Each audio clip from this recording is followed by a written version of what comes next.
Good morning, Sunday morning.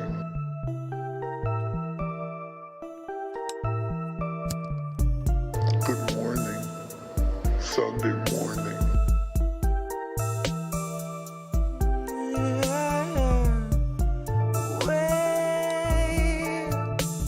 We're 40 Sunday mornings out from normal and the world is not the same. Said you waited for a warning, but the warning never came.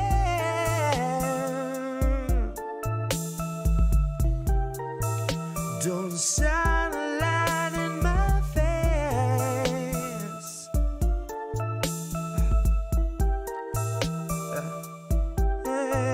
Nancy gonna cut you a check too late. 2 years after your funeral's paid, 2 years after the grave, she'll be a little stronger for all of the dollars she saved. Watching you wake, watching you cling to your family slipping away. Watch her do nothing but pray. Watch her condemn the Republicans, take them to brunch and then shrug it away. Now watch us be outraged half of a day, then pick a new hero to face our leaders and think they could beat them, playing the game they played since Pelosi had real human blood in her veins. They're all one and the same, sold off stocks and they all maintain that the risk was benign and the virus was tame. Flash forward and 40 Sunday mornings fade, 250,000 people in its wake and the cruise ship sailed today. So motherfucker, don't shine a light in my face. Wait. Good morning, Sunday morning. Good morning, Wait. Sunday morning. We're 40 Sunday mornings out from normal and the world is not the same. Said you waited for a warning, but the warning never came.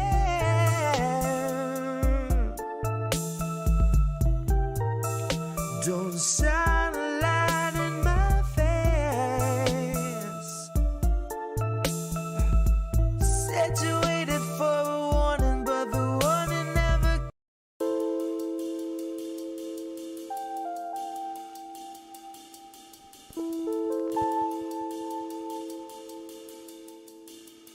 Hey, what about you, eyeballs? What did you see? It couldn't have been me, sir. I was front row in my AOC t-shirt, foie gras sucking on a press release, sir. My head down, fourth shot, good little sheep, sir. Sit down, sweetie. The adults are gonna speak first. They trust the science and they're terrified of research. Here to thank our healthcare heroes, they've been feeding to the burnout, feet first. Until suddenly they dip mid-shift, take a header off a bridge. Such a shame, they were really such a sweet nurse. Now they'll never get the card and the cold slice of pizza meant to thank them for their teamwork.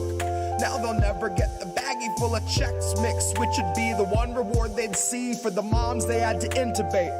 And the countless cries of grief since we've been haunted by the specter of the C word. Now all the applause for our healthcare heroes rings a very hollow note because we played it out like Freebird. See, add the ones and zeros in our fragile checks and balances are checks for all the wealthy who have such unholy talents that we think it's patriotic that we all got zero balances. And re-elect Pelosi so she'll face our toughest challenges. Which is analogous to water for a drowning man. Nancy disregards our impoverished with a spiteful and dismissive little waving of her withered hand. Cause 500,000 freezing on the streets is Biden's winter plan. And I bet you swore they told you were voting for a different man. But really all you wanted was a different man. It didn't make a fucking difference if he finishes the previous inhabitant's agenda and starts auctioning protected land. Biden's born to leap at any war a donor's check demands.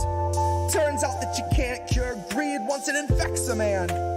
Once they lose respect for human life and focus all their fucking efforts on the oil baron rescue plan. Honey, what are we to Hecuba or Hecuba to us that if she's starving we should give a damn?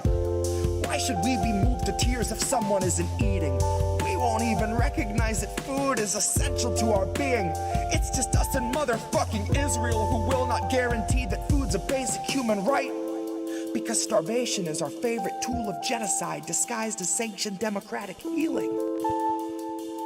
That's me in the corner, losing my religion, gouging out my eyes and then dancing on the ceiling.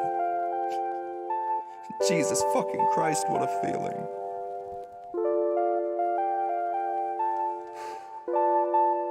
Hey, what about you eyeballs? What did you see?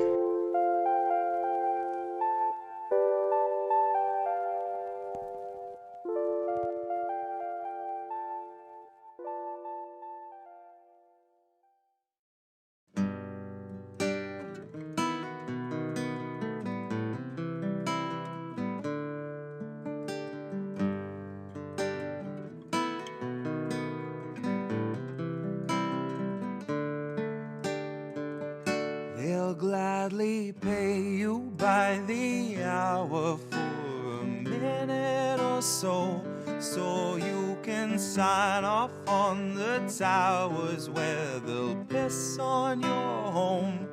And if you feel like you're just powerless to answer them no, it's 'cause you are.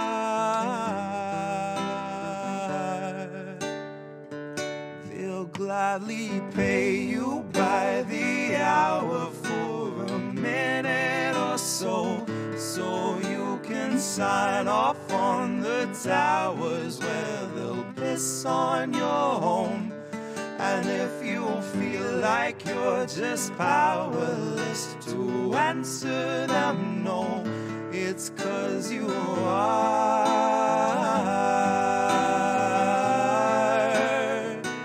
It's 'cause you are.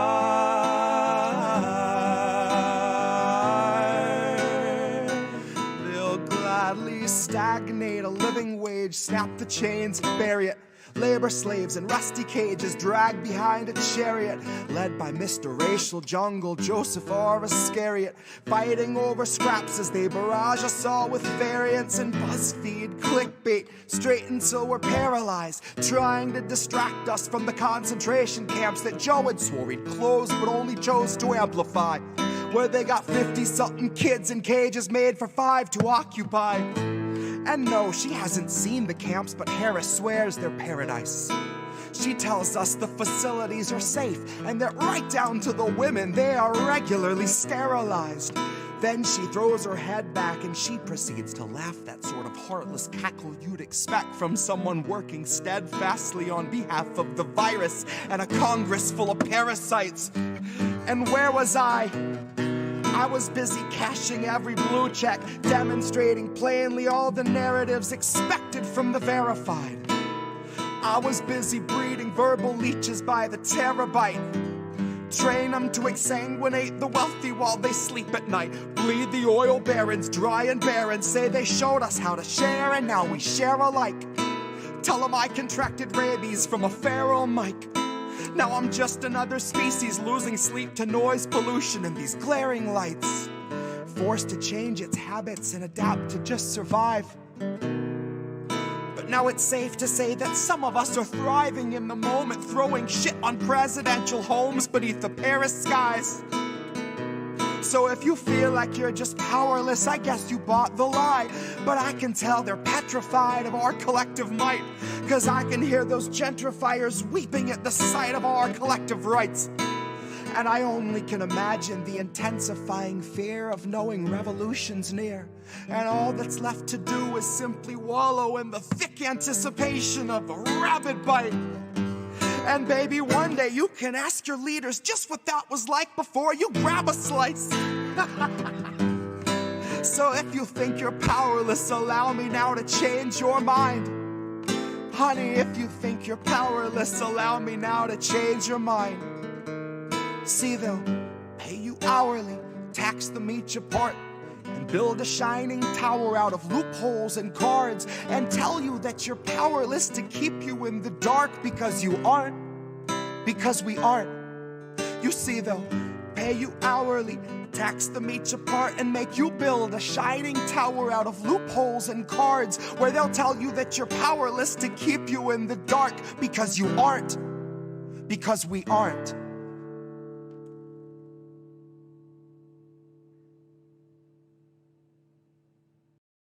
Fate demanded I be singer of a new ballad about the candidate you wanted like a finger in your fruit salad, but were made to choke down. And never mind he didn't have supporters on the ground. Never mind a website that gave volunteers the runaround, and a platform, a policy that followed Biden's lead and didn't make a fucking sound. And then he takes the crown. Now that's ascension into power by immaculate election, cause no one really wanted it and no one should have trusted it. But don't you try to question it, cause Joe is not a fan of questions, but Joe is a fan of pointing fingers right in people's faces. Or if they're not in public spaces, Joe will try to poke a finger everywhere I won't mention. Joe's soul is molded and beholden more to power than the list of fucking speakers at the DNC convention, who gave us all a show of keeping AOC at bay, just so everyone can say they tried to censor her dissension. But if you still believe the progressives we've elected give a shit if we're protected, there's a bridge I'd like to sell you in a parallel dimension. You know they're just tech savvier with media relations, propagandist Instagram and public obfuscation. Better suited to assure you that they're here to have a conversation. Better suited to assure you they aren't actively supporting your eviction and your slide into starvation. Better suited to assure you they can tweet about your needs and offer hope and motivation while you drift into the weeds, but they partnered with the moccasins and gators and the reeds. You damn sure get a portion of our meat. So, love me or leave me or mislead me to decree. Honey, you won't want to hear it, so I'll try to say it sweet. The squad are not your buddies, they are simply more discreet. The GOP will kill you on your feet. Dems and fake progressives do it in your sleep. Anyone can recognize a nation's needs and put it in a tweet. But coming from a leader in a seat of power really shows they know they're obsolete. GOP will kill you on your feet. Dems and fake progressives do it in your sleep. The squad are not your buddies, they are simply more discreet.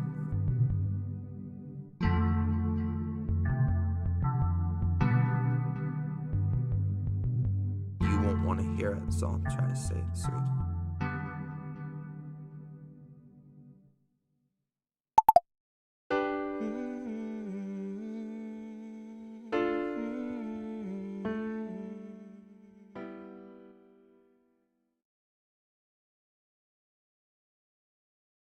IndependentLeft.news. Indie. What's up, Indie? Indie News Network. Indie. I get news from Independent Left. IndependentLeft.news. IndependentLeft.news. Indie Left Media. Independent Left News.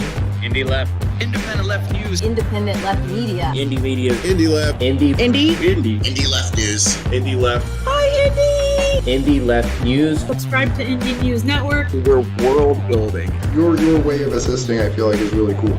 IndependentLeft.news. Independent Left News. I'm a huge fan. He created INN. The founder of Independent News Network. Indie is the founder of Indie News Network. Thank you, IndependentLeft.news. A huge thank you and shout out to Indie Left. Everyone check out Indie Left News. Hey, Indie Left. IndependentLeft.news. Indie. Hi, Indie. Indie Left. Indie Left News. Indie News. Independent Media. Independent Left News has done an amazing job. Well, hi everybody. Hey, it's Sunday night. It's Indy, and I got this guy sitting next to me. I see we got some fam already in here. Hi everybody.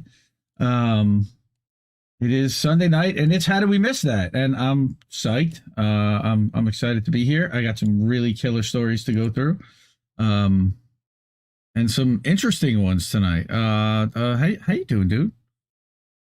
Hungry, huh? Doing all right. How are you? I'm chilling. So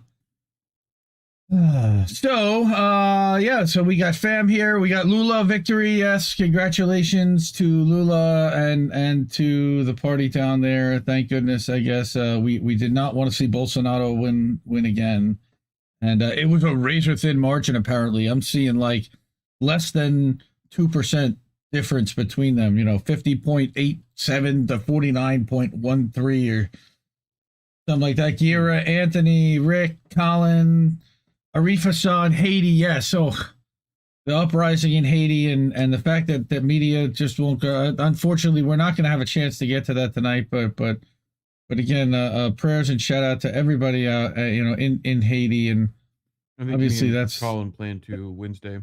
Oh, good. Well, yeah, that's right. We've got a special guest booked for INN News that's going to cover it with Colin, and I think he's going to cover it either way. So good stuff. We are live over.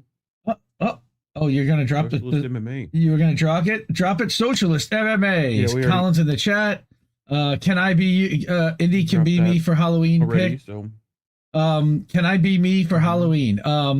Well, it's kind of funny because if you knew who I was, I made the newspaper or like a local online thing. We all dressed up as Grease, and my daughters were like Sandy pre and before and post, the transformation, and my son dressed up as Danny, and I dressed up as a Thunderbird, and my wife's a pink lady, and it was pretty funny. But Reef unfortunately is dressed as a show producer. I'm a hand-on face man. That's right. I'm a hand-on face man. And what is it? The classic. And he's a Adam handsome Sandler and he's a handsome weed head. I guess that's his costume. But then again, I'm full-on faith head. That's his costume every day. Willie Bragg, welcome. Good talking to you last night. That was a great conversation. Looking forward to appearing, taking a gander on your show and having a conversation with you about a bunch of different things. But tonight, we've got a bunch of things to get to. I want to get to it. So, how do we miss that? Is a show, podcast, streaming live on Rockfin, YouTube, Twitch, Rumble, and we are on Rumble. How do we miss that? Has a Rumble channel. Rumble.com/c/how did we miss that? You spell it all the way out. We're also live on Facebook, Twitter, and we're on How Do We Miss That's Twitter tonight as well. Twitter.com/how do we miss that? And you have to cut off the T, and that's How Do We Miss That's Twitter. We're also live on Odyssey and Telegram. We're on Indie Left News' Telegram. Sunday nights, 10 o'clock Eastern, 7 p.m. Pacific. Available also on all the podcast platforms like Spotify, where we're now loading video podcasts. Co-hosted, I'm Indy, as it says on the thing, but for the people on the podcast, I'm Indy. Hi. I'm founder and editor of Indie Left News and IndieMedia.today. That's our Substack. And I got this guy sitting next to me, Reef Breland. He's INN's technical director. He's the host of Reefer After Dark and INN News also. We're both co-founding members of Indie News Network, a collaborative family of independent content creators, one of the largest out there. Love the fam. Shout out to indienews.network. Go follow all of our family and go check out all our channels there. And we're live on all the Indie News Network channels except for Rockfin. Figure we only need one Rockfin channel. We don't need a second one for that. Okay, all the Independent News Network. Oh, right. Yeah. Yes. Thanks, Warren. Shout out to Warren Extra Booyah. I'm sure he's in the chat if he's not already. Also to Nikki, Radical Leftist Agenda, to all of our patrons. Again, all the stories were included that we're going to cover tonight were included in IndependentLeft.news between Sunday and Friday. It's impossible to keep up with this fire hose of developing news all week long. And our amazing friends and partners in independent media doing amazing. I mean, there's so much to cover. They're hitting us from every angle. So we're just going to pull a few stories that I really didn't see anybody else talking about very much. And again, I got to say a big thank you. We're nothing without the people that put this together. And that's Bigmadcrab, who helps us every week with our thumbnails and all of our creative and all of our art. And Greg, you're amazing. He also does music and a whole lot more. Jimi, Sunderland at IMIJ Productions, at Jimi Saves World. Check her out. Thank you so much for that trailer. Again, every week it makes me smile. Phantomos Phanto cuts our video, the clips every week. Thank you for that. Fred Edward, Resident Skeptic, Chris Gilman at the end. They're clutch over on the socials. All right, so we've got stories to get to. You can find all the links to all the IndieNews.network. at IndieNews.network. And hook some people up. We're all hurting out here, And go to linktr.ee. No only needs help. They're all in that Meet the Members section. You can find them in there. Shout out to Tara. She's got a big week ahead. Stay tuned. Yeah. So, holy crap. So let's get to it. You can see my screen, right? You should be able to. Sure. Hey, okay. So we're also, like I said, live on Rockfin. I can put the Rockfin chat up. We're going to turn it off because it's just me saying hi.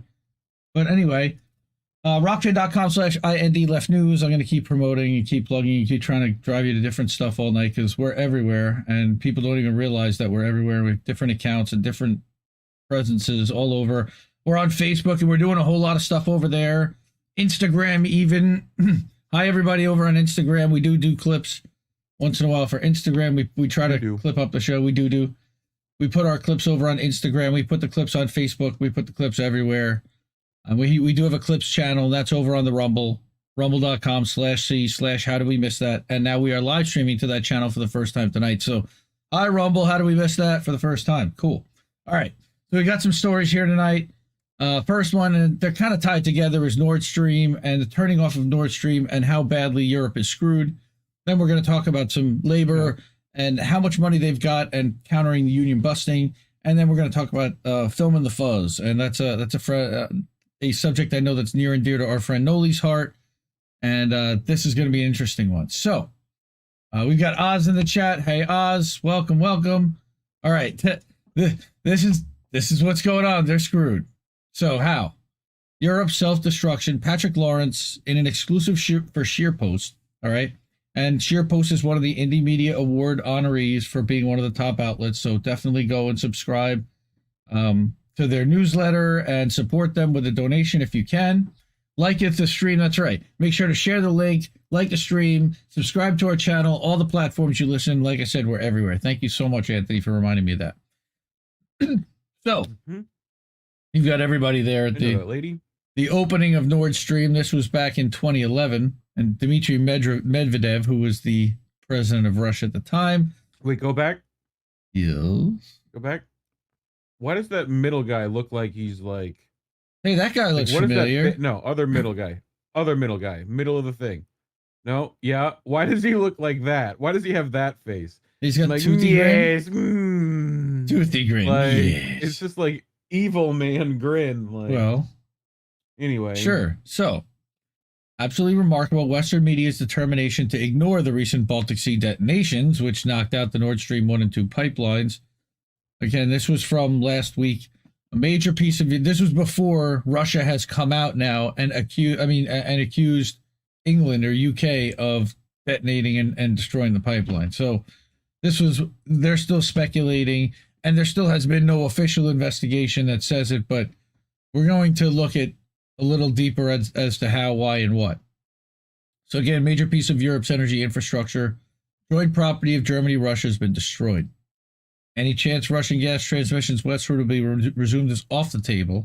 Continent now sent on a desperate search for new source of natural gas, inevitably at higher prices. Cannot think of many stories more significant. We've heard all this before, right? The Western press broadcasters have reported next to nothing about this monumentous development since the September 26th explosions. Wait, what? Because we've heard nothing but, right? It's now clear that the media's silence reflects a larger silence. On October 14th, Reuters reported that Sweden has declined to participate in a joint investigation with Germany and Denmark. Wait, what? German television reported that the Danes also dropped out.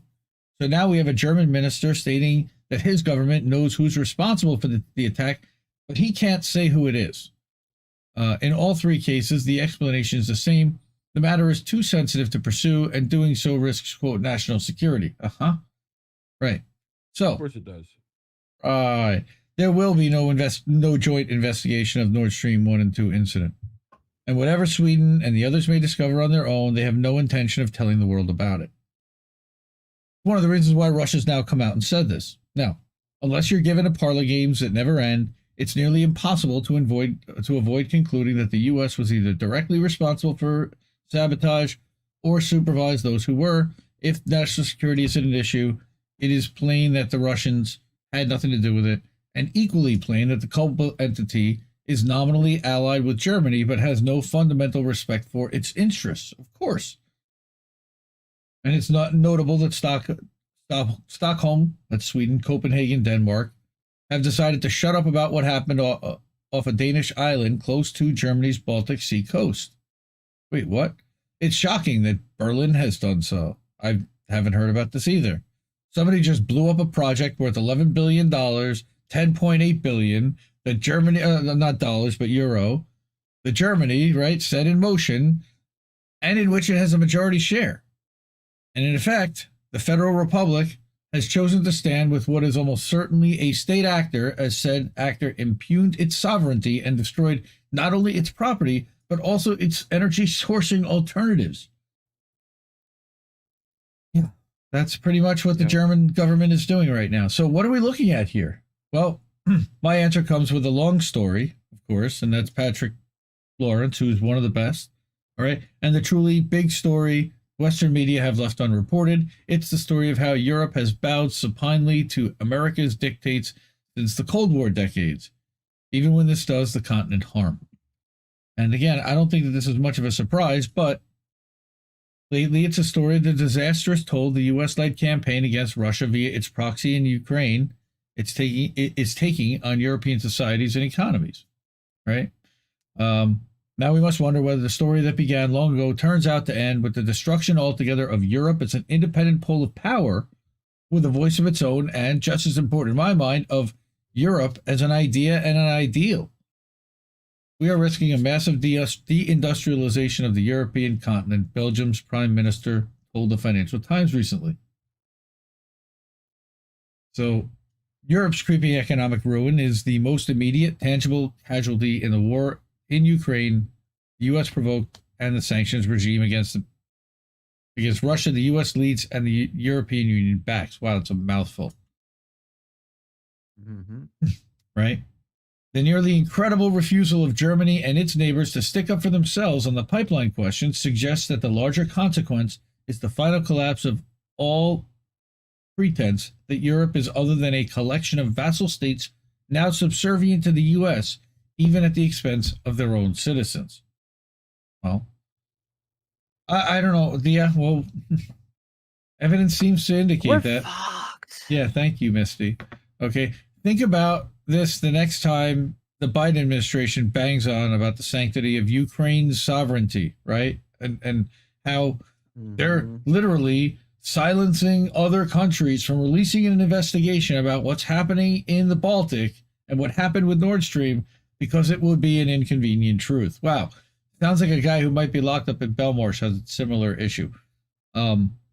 So he was long among those who wondered whether, with a certain measure of hope, when Europeans would speak up and act according to what they determined was the best for themselves.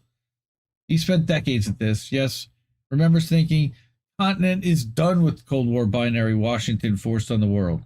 Yes, we thought more recently, Europeans will refuse to support the sanctions Washington's imposed on Russia after the U.S. cultivated coup in Ukraine in 2014. German businesses didn't want them. The Greeks and Italians didn't either.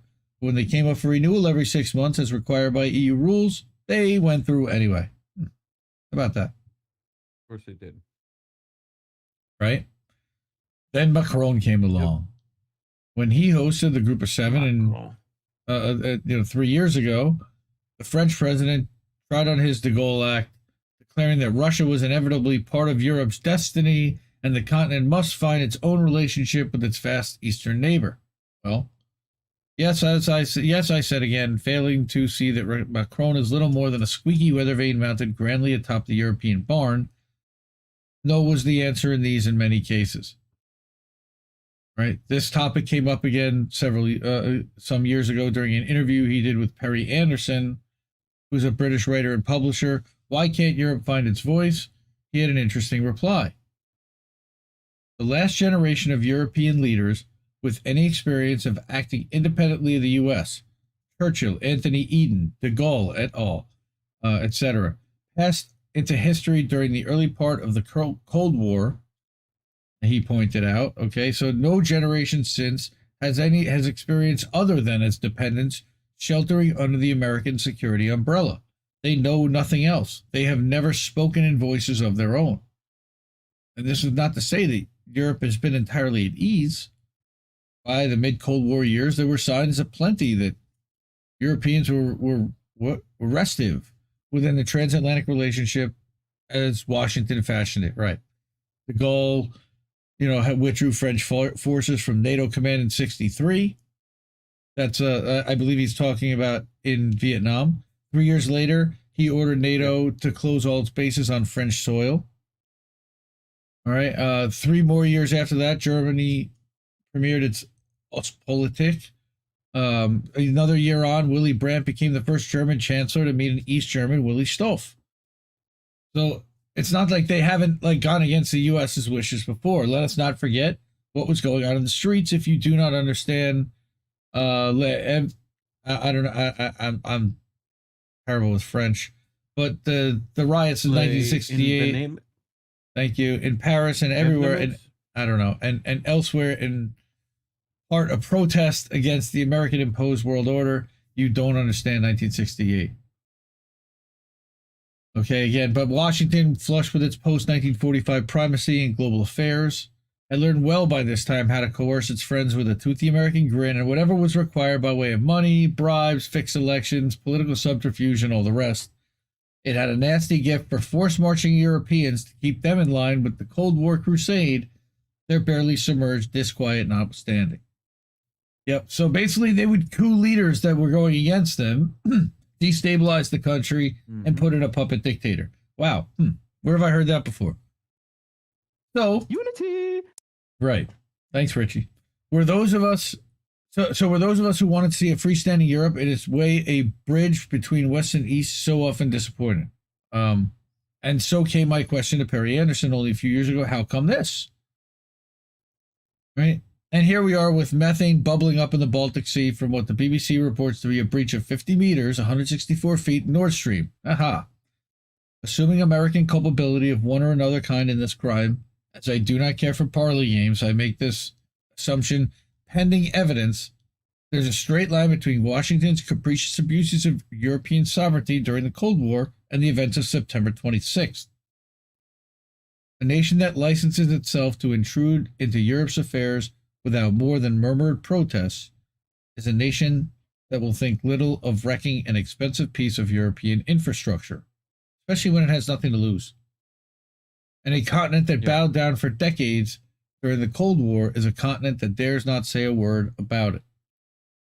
So Europe's goose seems cooked on the energy side now.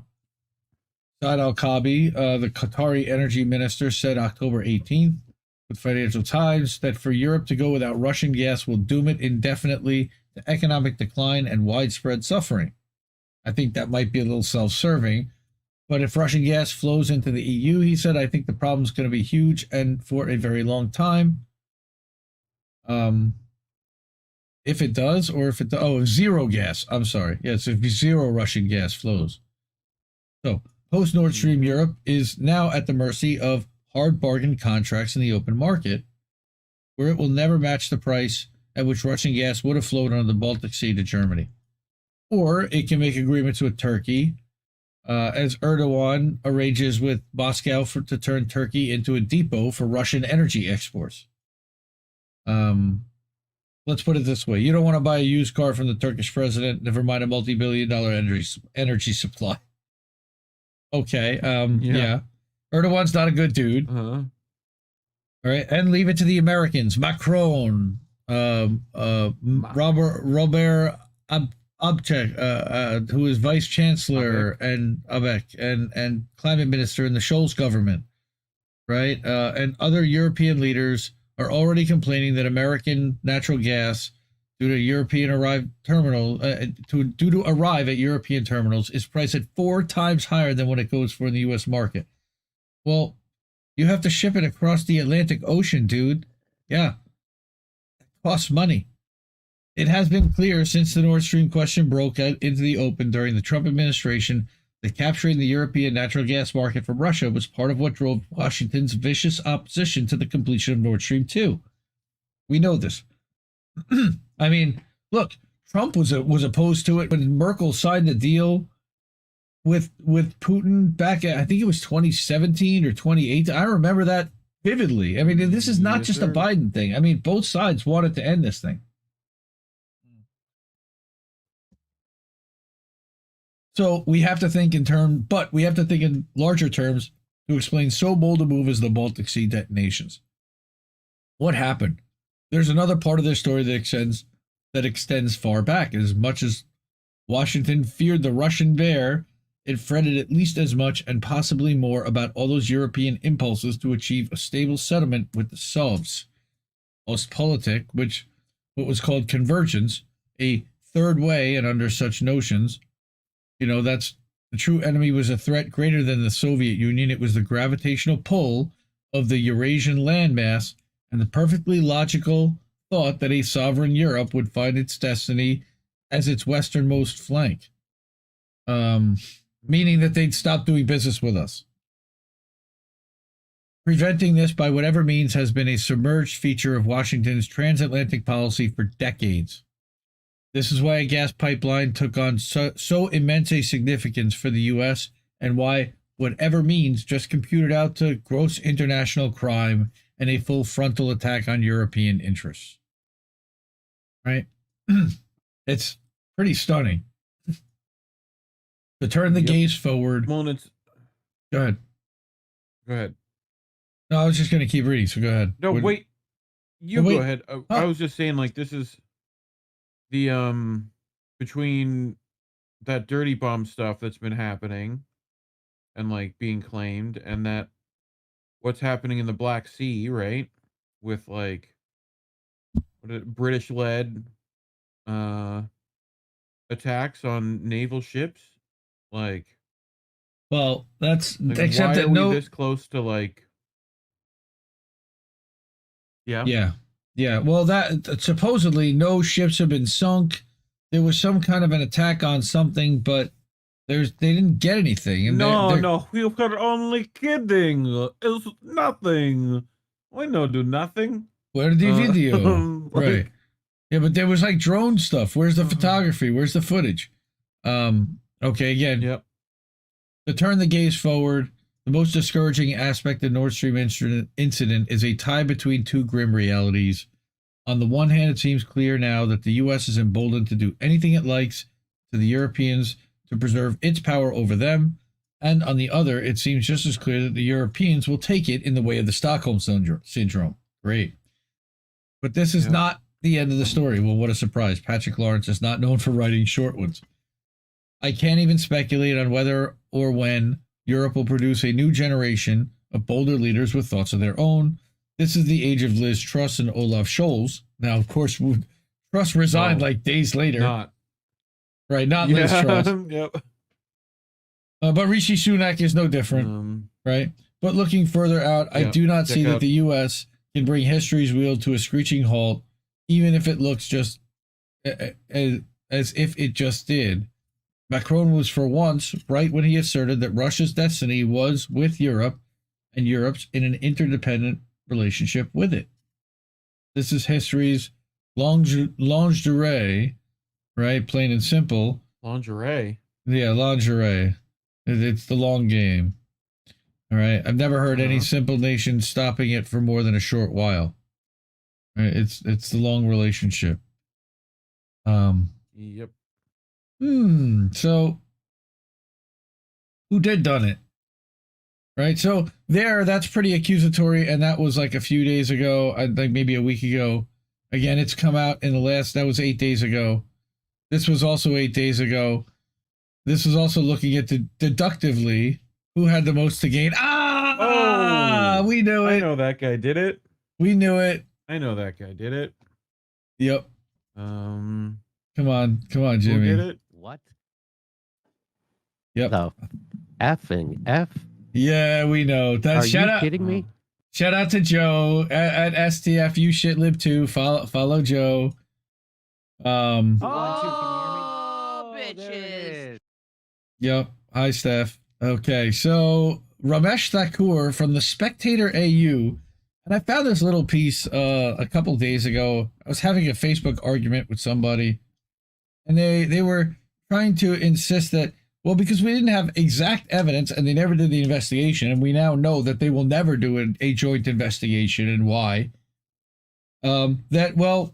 it's all speculation and it's all Russian propaganda. Well, we're going to look at, Occam's razor. What is the simple and most obvious explanation? And we're going to take a look at a couple different breakdowns of that. Dave Burt, welcome on the Rock Fan. What's up, man? Good to see you. Thank you for joining us. over here, over on How Did We Miss That? It's Sunday night. It is the end of October, and Reef is not dressed for Halloween. And of course, Indy put on a new outfit a couple weeks ago, and we're still trying that on. So that's my costume. All right. So Moscow, of course, blames hostile actors for last month's underwater explosions that blew up the Nord Stream pipelines connecting it to Germany. We know this. Western mainstream media has mostly accepted Russia's culpability. Okay. However, Michael Fowler and David Rundell note in Newsweek, nearly 90% of the world isn't following us on Ukraine. Don't hold your breath for an impartial and independent investigation with 4 plausible suspects in classic thriller style. It's worth looking at means, opportunity, and most revealingly, motive. Who done it? Yes, that's right, Colin. Reef is dressed as a pothead, and he's good at it. And he's extra smoky tonight. By the way, if you go to Dr. Smoke, spooky red, spooky, almost orangey. If you go to drsmokey.cloud, by the way, that'll actually take you to Reef's link tree. It's hilarious. I don't know if you even knew that. Nice. But anyway, drsmokey.cloud. Anyway, so the sophisticated operation about Nord Stream, getting back to Nord Stream 2 and not talking about Reef smoking weed. Sophisticated operation, of course, was likely involving a well-trained and equipped Navy, special forces, technical planning, and specialist logistical support, had to involve one or more state actors. All 4 potential suspects fit the bill. Any country with the means would have plenty of opportunity, but considering the location in waters around Poland, Denmark, and Sweden, it would be more challenging for Russia than the others to escape complete detection. Regarding motive, it's worth asking a favorite question in crime thrillers. Cui bono? Okay? History is full of examples, full of powerful countries conducting false flag operations, provoking military incidents, or issuing impossible ultimatums as the trigger to attack for an invasion. In the Mukden incident in 1931, Japanese troops bombed a railway under their own control as the pretext to invade Manchuria and establish the puppet state of Manchukuo.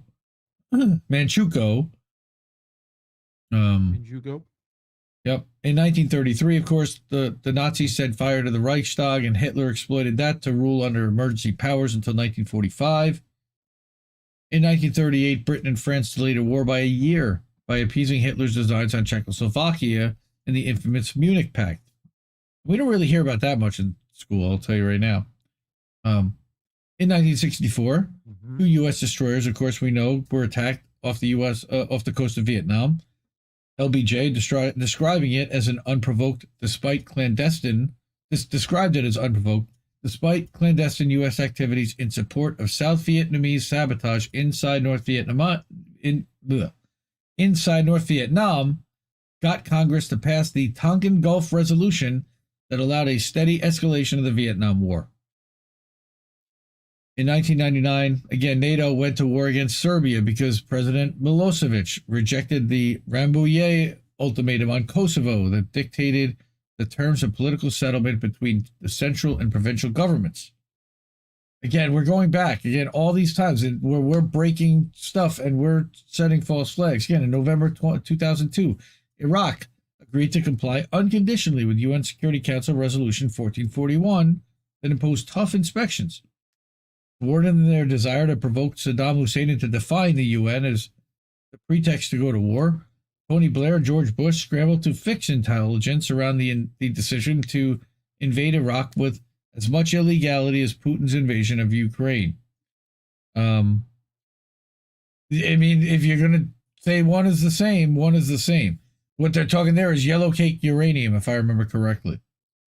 So Russia has the least to gain and the most to lose from the act of sabotage that destroyed a lucrative export lifeline and its main source of leverage over Europe.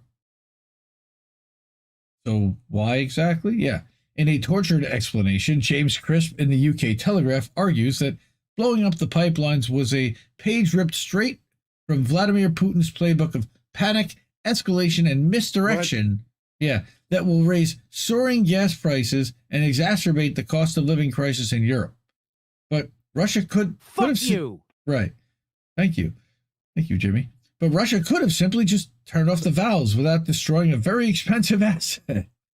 Chris speculates further that the explosions could be a warning of what Russia could do to pipelines from Norway. Telegraph readers were not impressed. Right. David Anderson clarified Chris' thesis with words worthy of Sir Humphrey Appleby. Putin may or may not have done something which doesn't appear to make any difference, but perhaps he's doing it because he may or may not be planning to do something in the future. Yep. That about sums it up. Dude, and then we've got Humphrey Appleby seems like a My Little Pony like alt character. It probably is. That's what it seems like. It probably is. You so know, it's like off-brand My Little Pony has Sir Roger Appleby. So Ramesh Thakur is praising here Tucker Carlson, Jeffrey Sachs, legend, and Joe Rogan, who are among the few with the stature and courage, Joe Rogan, to discuss the possibility that the U.S. may itself have been behind the blast. Count Jimmy Dore and who are these people? Yeah. What? Who are these people? Joe. What's up, Joe? Oh, Joe Rogan? Joe Hogan. Oh, man. Okay, so Hogan. Victoria Newland, of course, we know Yats is the guy. She's a senior diplomat, and I use the term loosely, you understand, of fuck the EU fame during Ukraine's political upheavals in 2014, insisted on January 27th that if Russia invades Ukraine, Nord Stream 2 will not move forward. Of course, we know that on February 7th, President Biden said that if Russia invaded Ukraine, there will be no longer a Nord Stream 2, which was a weird jumbled sentence to begin with. There will be no longer a Nord Stream 2. Yep. Press to explain how. Well, we will, I promise you, we will be able to do it. But what about the Nord Stream 3? Well, I don't think that's going to get built right now. So Poland's former defense minister. We need trilogies. Right, and that's of course, what Hollywood loves.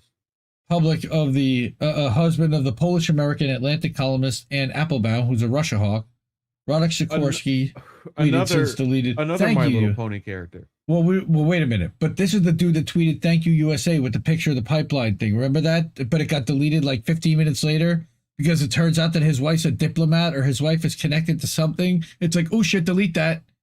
Yeah, Radek Sikorski. His wife is a columnist for the Atlantic. All right. Which, of course, Russia immediately noted, and everybody noted. So, I must be a Russian asset. Ridiculous.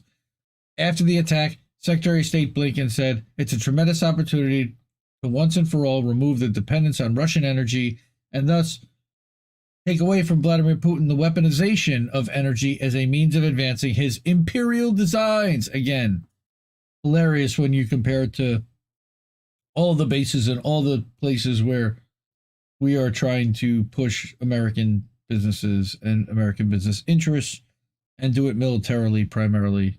Just take a look at what's happening in Africa and, of course, Ukraine, where we destabilized their government in 2014, which Ramesh here had pointed out. So, this confirms that Newland and Biden's earlier remarks reflected a deliberate strategy. Okay, Jonathan Cook, he's another Indie Media Award honoree. He suggests that if Europe turns a blind eye to evidence of the U.S. role in the explosions, it would denote an acceptance of vassal status. But would the U.S. really attack a piece of joint Germany-Russia infrastructure that is critical to Europe, coping with an anticipated harsh winter in which people fear having to choose between heating and eating? Listen to this. It's more likely the U.S. approved the attack and helped with support and planning without direct participation, which aligns perfectly. Again, this was on October 22nd. This aligns perfectly with what Russia is now speculating. Okay, and on the 29th or on the 30th. So Poland has both commercial and historical reasons. Okay. The Nord Stream pipelines would reduce lucrative transit fees for gas shipments from Norway to Europe through Poland. It's been at the forefront of efforts to help Ukraine with all possible means and uncompromising in opposing any concessions to Moscow. Of course, they're full of Nazis too. Speaking of Kiev in August, President Duda called for the liquidation, the complete dismantling of Nord Stream 2. Yeah.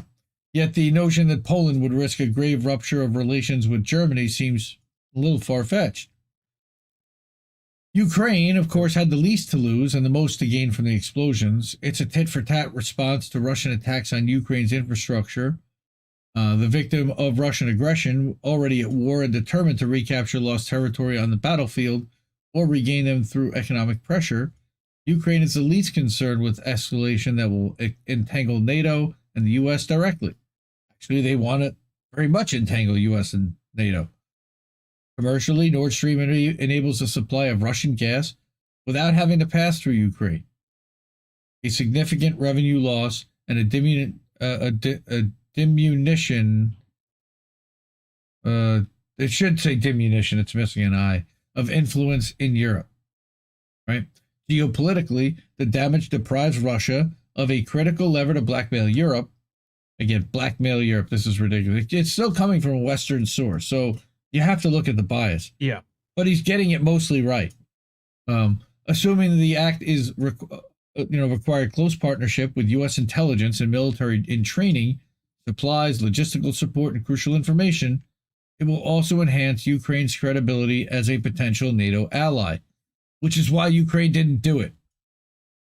But meanwhile, Ukraine is not a NATO member, and therefore Russia has not still been directly attacked by NATO, an important firebreak against uncontrolled escalation through nuclear threshold. Except that we're already at the brink there, and I don't think that they really give a shit at this point.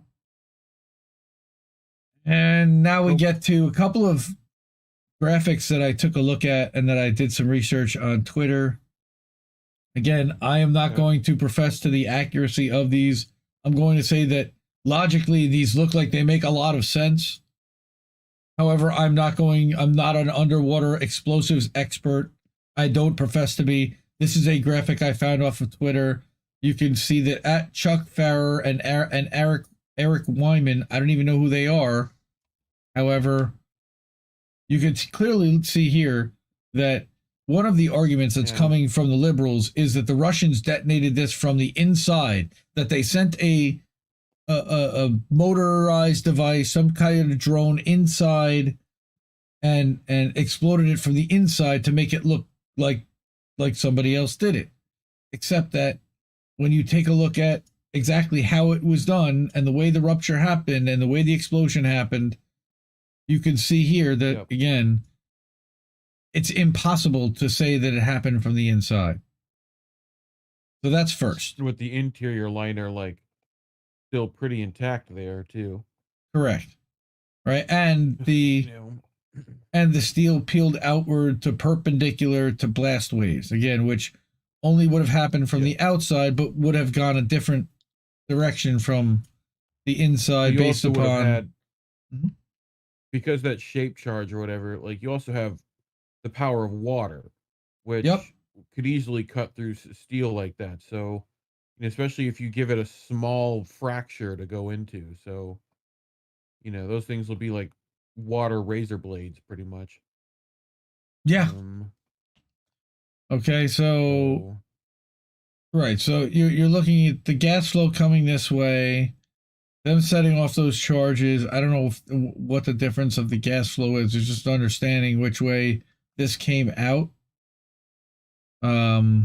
So that was an interesting one I found. And then, of course, we have this one. This was not from Ramesh. Sorry, I forgot to take that out from the slide. I found this one on Twitter. Who hates Russian pipelines? USA. Who tried to stop being built? USA. Who said they destroyed them? USA. Who benefits from their destruction? Us. Who destroyed them? We have no idea. Oh, we have no idea. Blue Moon Red Wine. What's up, Lucy? How are you? INN fam, go check out her channel. Everyone go subscribe to Blue Moon Red Wine if you're not already. Okay, I'll wait. No, I'm kidding. I'm not going to wait. But go subscribe to her channel and come back.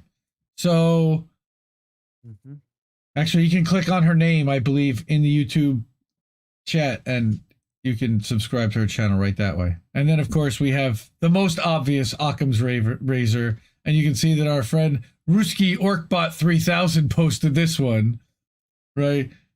Russia invested billions into Nord Stream 1 and 2, then sailed undetected all the way to Poland, exactly where the U.S. Navy was testing underwater drones days prior, and blew up their own pipeline. Yes, complete clown show.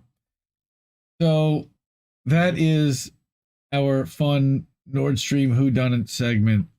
I think we cracked a case, but whether it was Ukraine or it was UK, again, I'm not really sure. I think that this guy does make a pretty decent case that Ukraine has the means, the desire, and the lack of fear about nuclear escalation, because they're already attacking their own nuclear plants to try to get who knows what. Well, allegedly, but that also seems to make sense. Allegedly.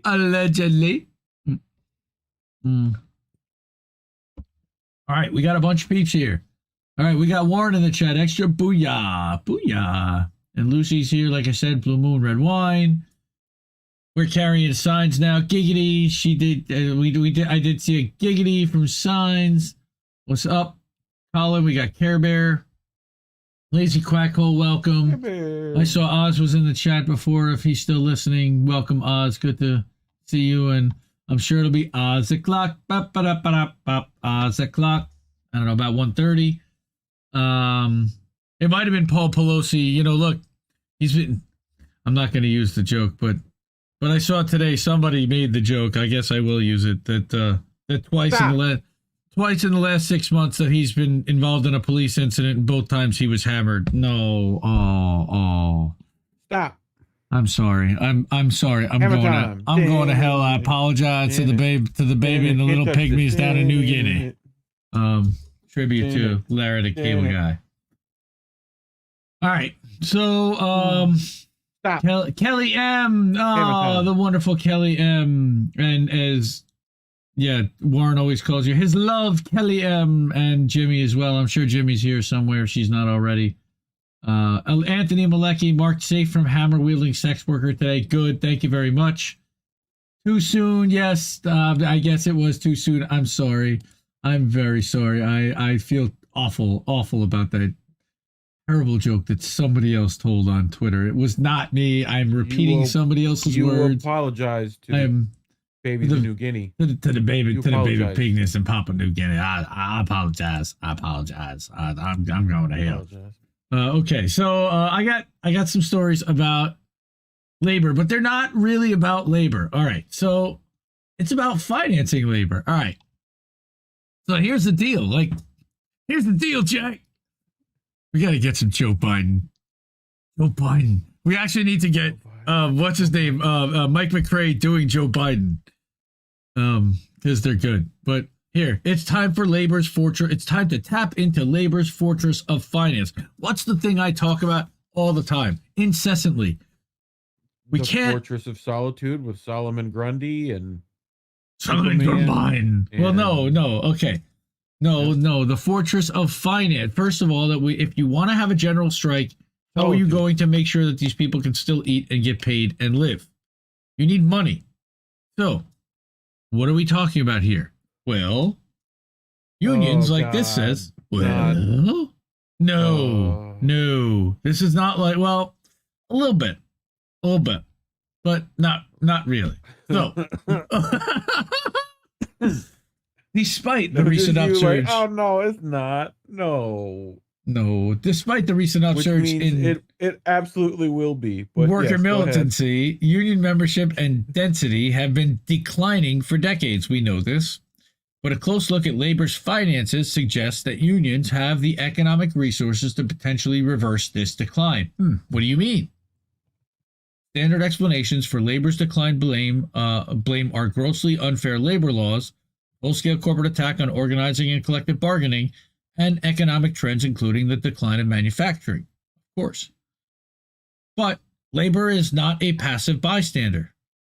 Unions have the resources to deploy new organizing and growth. They have chosen to pursue a defensive financial strategy instead. Consider the NEA. Since 2010, its membership has declined by nearly 300,000, while its net assets have more than doubled. The UAW has seen membership drop by 20% since 2007, yet over the last 3 years, less than 10% of its budget was spent on organizing. 25 years ago, John Sweeney was elected to lead the AFL-CIO after a vigorous debate about organizing strategy. Sweeney set out real organizing goals for the affiliate unions and proposed that they devote 30% of their budgets to organizing.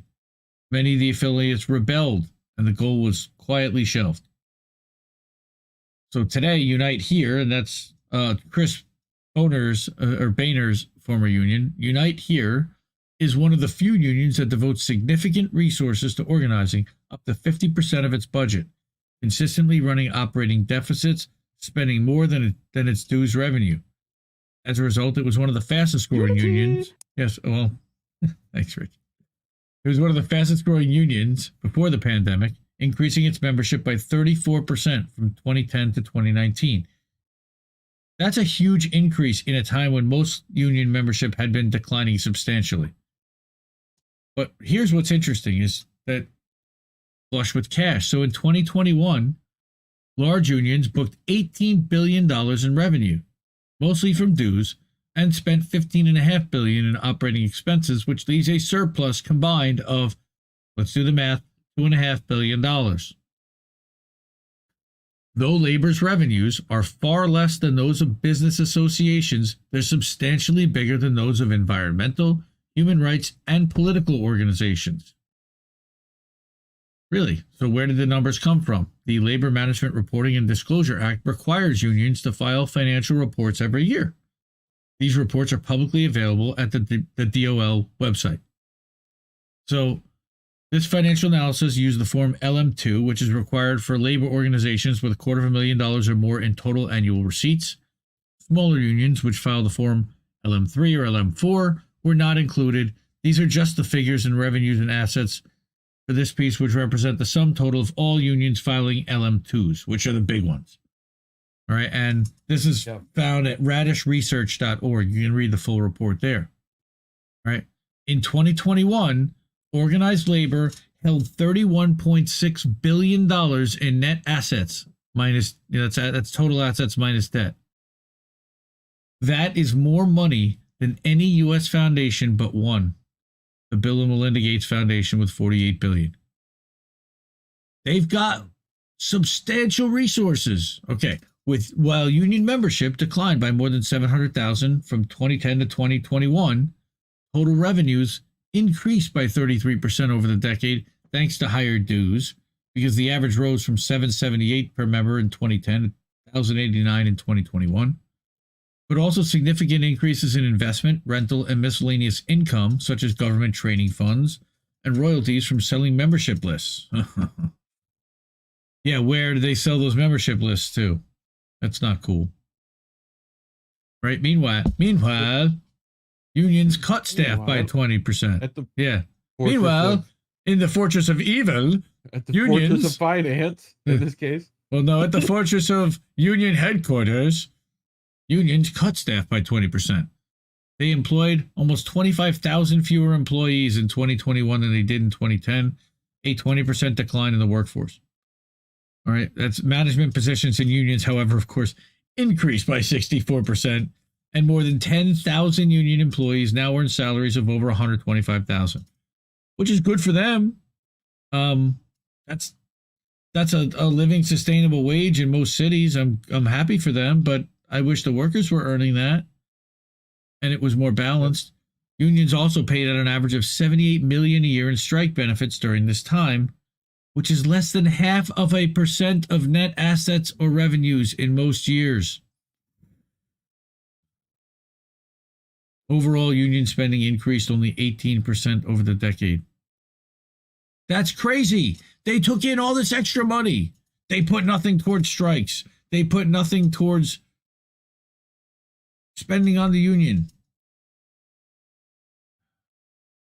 And as a result, unions generated large budget surpluses, and their net assets more than doubled. If these trends continue, labor's assets could double again by 2031. So these figures suggest that labor had substantial assets available to deploy to new organizing and growth, but chose not to do so. I think we already kind of surmised that. Instead, to the degree it's pursuing any conscious strategy, the labor movement has followed the one laid out in a 2013 article by union researcher Richard Yeselon, Fortress Unionism. Yeselson, that's another mouthful, argued that due to the straitjacket of labor law and an uninterested working class, labor should not undertake lengthy and expensive campaigns to organize new sectors. Organizing workers takes too much time, he wrote, and it costs too much in money and staff resources to do so over that long period of time. He counseled that labor should work to buttress the areas in which it's already strong and defend the remaining high-density regions, sectors, and companies. Yeah, but that leaves tons of workers in the cold and screwed over, so screw off. No. I say no. Meanwhile, unions should wait for the workers to say that they've had enough, at which point workers themselves would militantly signal that they want unions. Yeah, that's going to happen, as you can tell from what's happening at Amazon. It's long past time to adopt a dramatically different approach. We shouldn't let labor hide behind the idea that it doesn't have the resources to fund large-scale organizing. It does. We should demand that our unions, from the local level to the AFL-CIO headquarters, back to the current upsurge with a massive investment, that they back the current upsurge with a massive investment of resources. Yes, training. Labor could theoretically afford to it. How about this? He's going to lay out, again, we don't just complain here. We talk about solutions. What can we do with this money? $3.5 billion. We can hire 20,000 new organizers. With union density hovering at 10% of the workforce, every established union has the opportunity to expand and organize within its industries, building upon its existing power.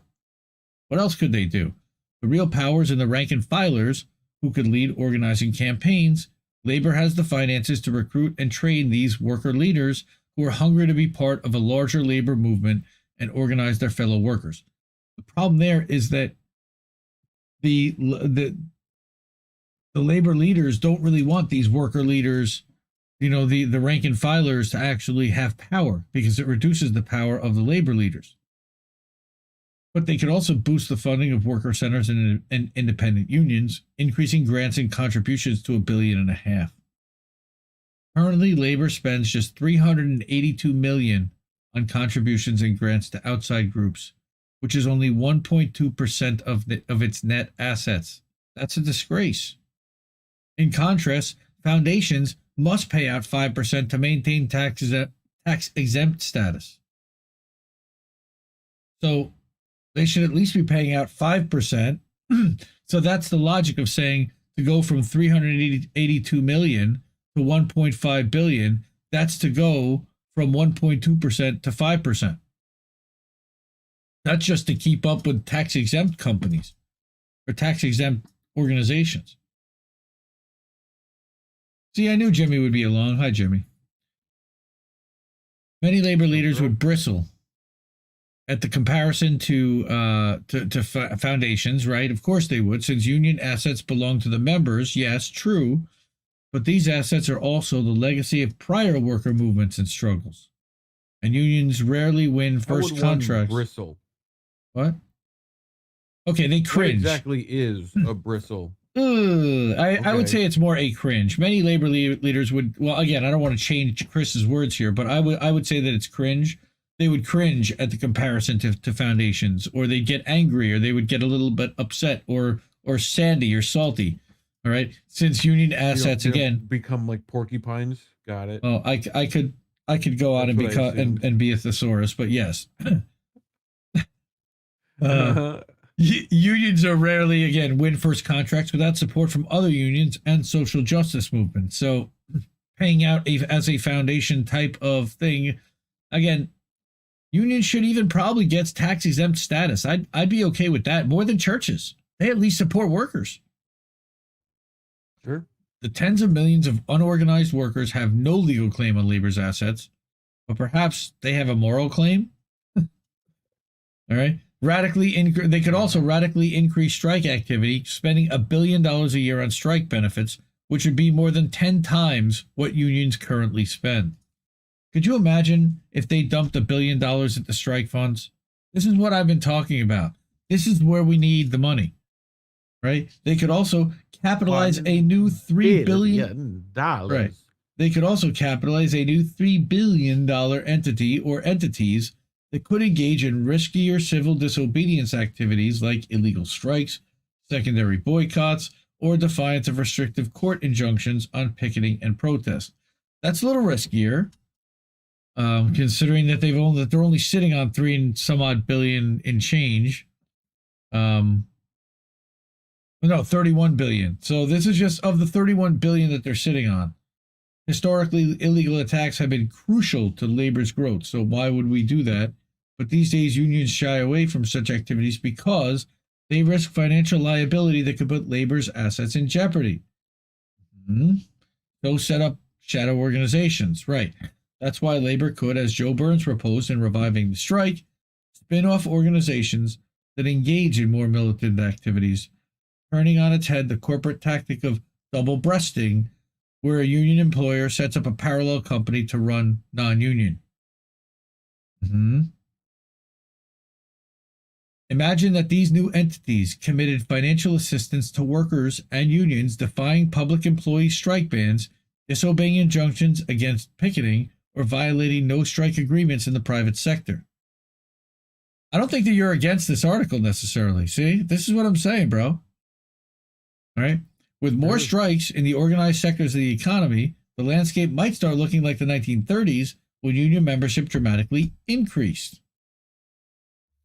So why isn't this happening? What's holding us back from adopting a more offensive posture? Well, financial inertia. Even as membership declines, labor as a whole has been able to run large budget surpluses, and we know nearly double its net financial assets. Labor law reform and large-scale organizing do not seem to be necessary for labor's economic viability, at least in the short term. It's straight-up greed. A more aggressive approach might break the decades-long organizing stalemate in the U.S., but also subject the labor movement to significantly higher financial risk. Another challenge is that the resources of labor are dispersed among more than 10,000 entities grouped into more than 100 union affiliations. How do you get to all of them? But even if even a fraction of these unions meaningfully increase their spending and deployment of assets, as the CIO, the Congress of Industrial Organizations, did in the 1930s, it could substantively affect the landscape. Now, again, shout out to Shadowban Refugee, who of course would say, yes, totally agree. And he would say, he'd yell Taft-Hartley, and he'd be like, this is ridiculous, and why are we even talking about this? I love you, man. The alternative, to keep waiting for labor law reform, is unacceptable. And I think he'd agree with that, and I do too. In 2010, labor seemed poised to win the Employee Free Choice Act, only to be thwarted by moderate Democrats and the filibuster. Okay, so we know that was conservative, right-wing Democrats. Today, the PRO Act seems headed to defeat by the same forces. But even if it wasn't, we know that that's also not necessarily a pro-labor. Though there are some good things for labor, there are also some really bad things for labor in there. So changing this dynamic will require, and by the way, check out the Shadowban Refugee segment on Frank Analysis. It's actually in the INN Substack. If you go to indienews.network and you go to, I believe it is the pinned Substack about Chris Smalls, in there we have a video clip from Frank Analysis that features Shadowban Refugee talking about the PRO Act and how it would effectively eliminate the Amazon Labor Union and roll all existing unions and need to make them required to be approved by AFL-CIO, the Teamsters, and existing organizations in order to even exist, which ALU does not. Yeah, which is fucking wild. It's wild. Yes.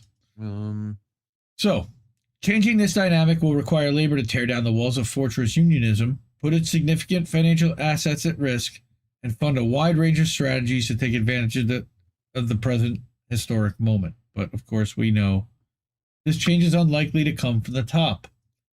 It's more likely to come from the workers, defying their union leaders to strike against global corporations, from reform movements for union democracy, like the carpenters did in Seattle, from public sector workers, even without formal unions, disobeying state bans on strikes, from members backing left candidates in defiance of union political directives, like what's happening with Will Lehman in the UAW right now, from independent unions defying conventional wisdom, like Starbucks Workers United and like ALU to a point, and from young workers impatient for change and intolerant of bureaucratic hierarchies.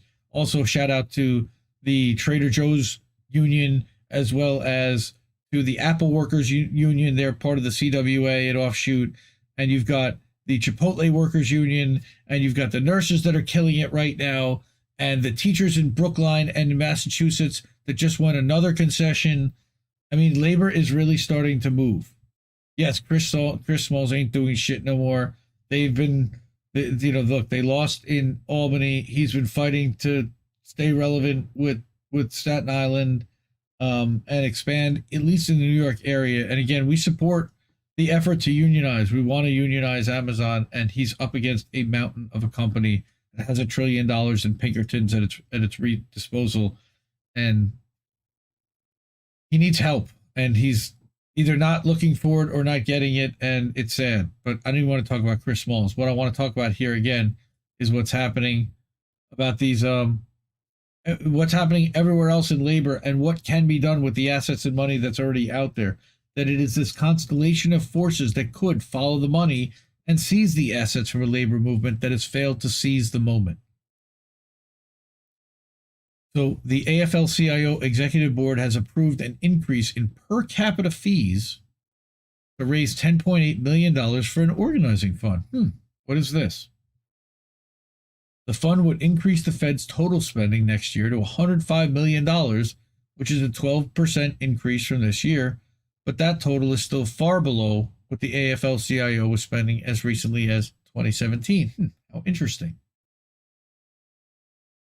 They laid off dozens of staff as part of a restructuring in late 2017, inaugurating a period of reduced spending. A leaked budget for 2018-19 showed that the Federation was spending less than 10% on organizing. And that's, of course, our friend Hamilton Nolan over at In These Times reported, down from 30% a decade earlier. So what's going to happen to organizing when you spend 66% less? Even the new $10.8 million organizing fund is far less than the Federation spends on politics. Nevertheless, it's mildly encouraging that the AFL-CIO is increasing spending. I think they kind of have to. And if all labor is just followed its lead and increased spending by on organizing by 12%, we'd be talking about almost $2 billion in new spending. Now, that could be something. That would be something. Yeah, it's a little hopeful. And again, he is an activist who's worked with Unite Here, AFL-CIO, Teamsters. He's worked with all the different unions. Again, this guy is an organizing maven. And he's followed the money, and he knows that the money is there. Radishresearch.org. Shout out. That's some badass stuff right there. And I did have another story about what are we doing and what can we do to stop union busting. But let's pop in and say hi to everybody. Hi everybody. All right, that's my better Harry Carey tonight. So we've got Gira, we got Les Bones, Luis is in the house. What's up? Anthony and Signs, and Anthony's out on the road. We got Yippers here. Hi Yipper and Jimmy. Who's got to burn it? What's going on? I don't know. I can't follow the chat. I'm going too far back. I just want to say hi to everybody. Happy Halloween. I think we're getting close. We're within about a half hour. An hour? Within an hour. Yes. I know how to count. We can do math. We have fun here. Okay. So this is one of the last stories. I have two stories. So counter union busting. This is a quick one. How to win NLRB cases against union busters. That sounds interesting. And again, this comes from Labor Notes, also Phil Cohen. All right. Every labor dispute is a battle between hope and fear, is what he writes. And this is an interesting little cartoon that he includes. As big brands like Amazon, Starbucks, Chipotle lash back at worker organizing, union busting is getting long overdue exposure in the press. But while these stories graphically depict the problem, they don't offer any solutions. We talk about that a lot. Though many of the common tactics of union busting are illegal, there are only insignificant penalties that fail to discourage its lucrative practice. This is the only area of law where attorneys can advise clients to commit perjury in federal court without fear of disbarment or even censure. A union leader who understands leverage and human nature, though, can unmask their deception.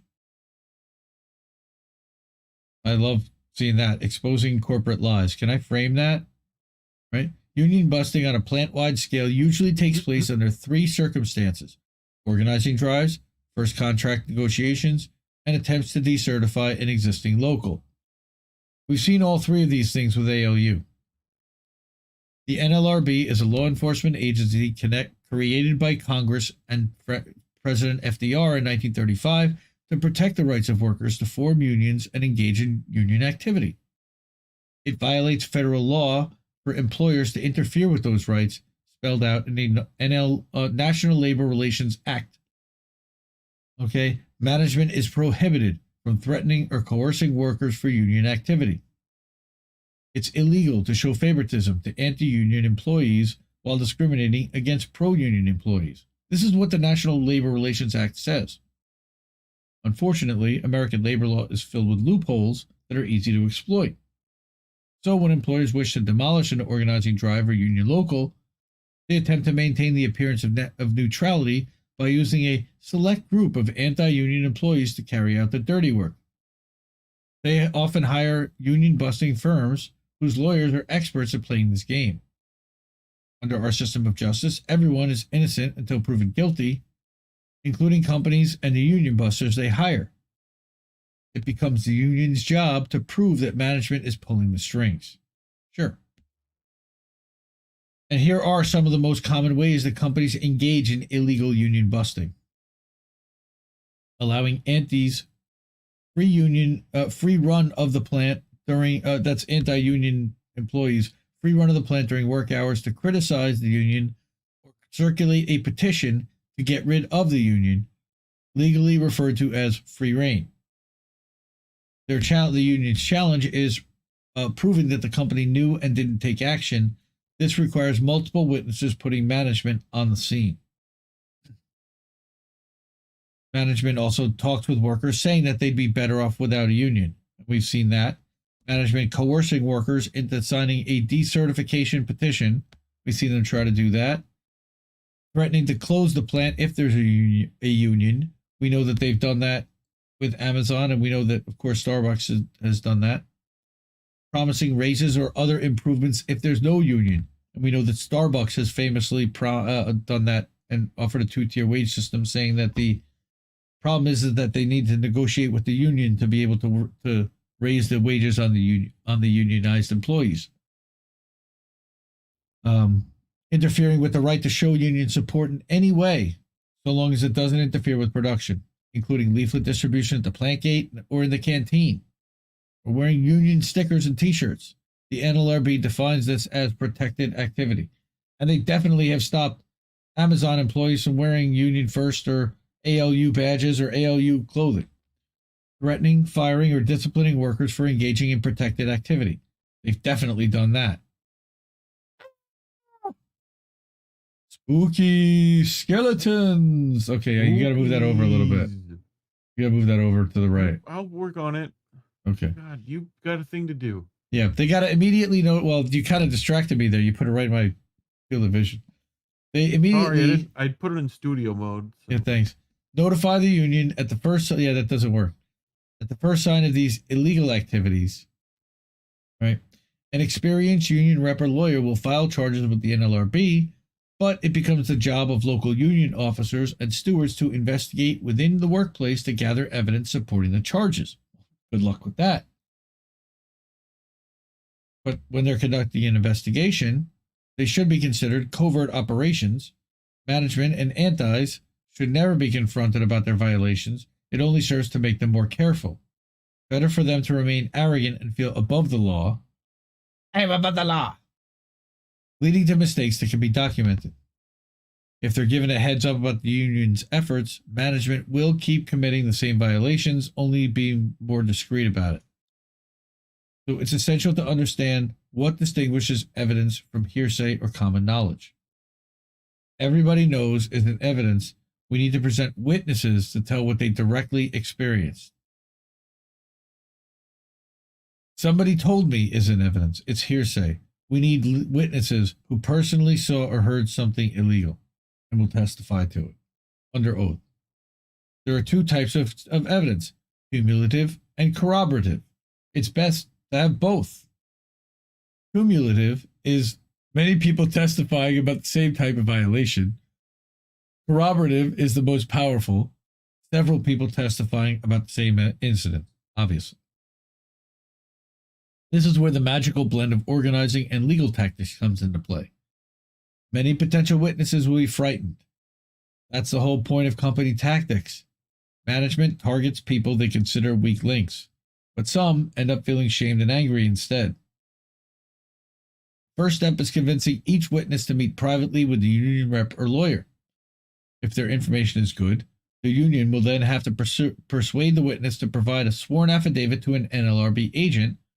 All the legal knowledge in the world is useless if one doesn't know how to talk to people and gain their trust. Yes. And witnesses have rights.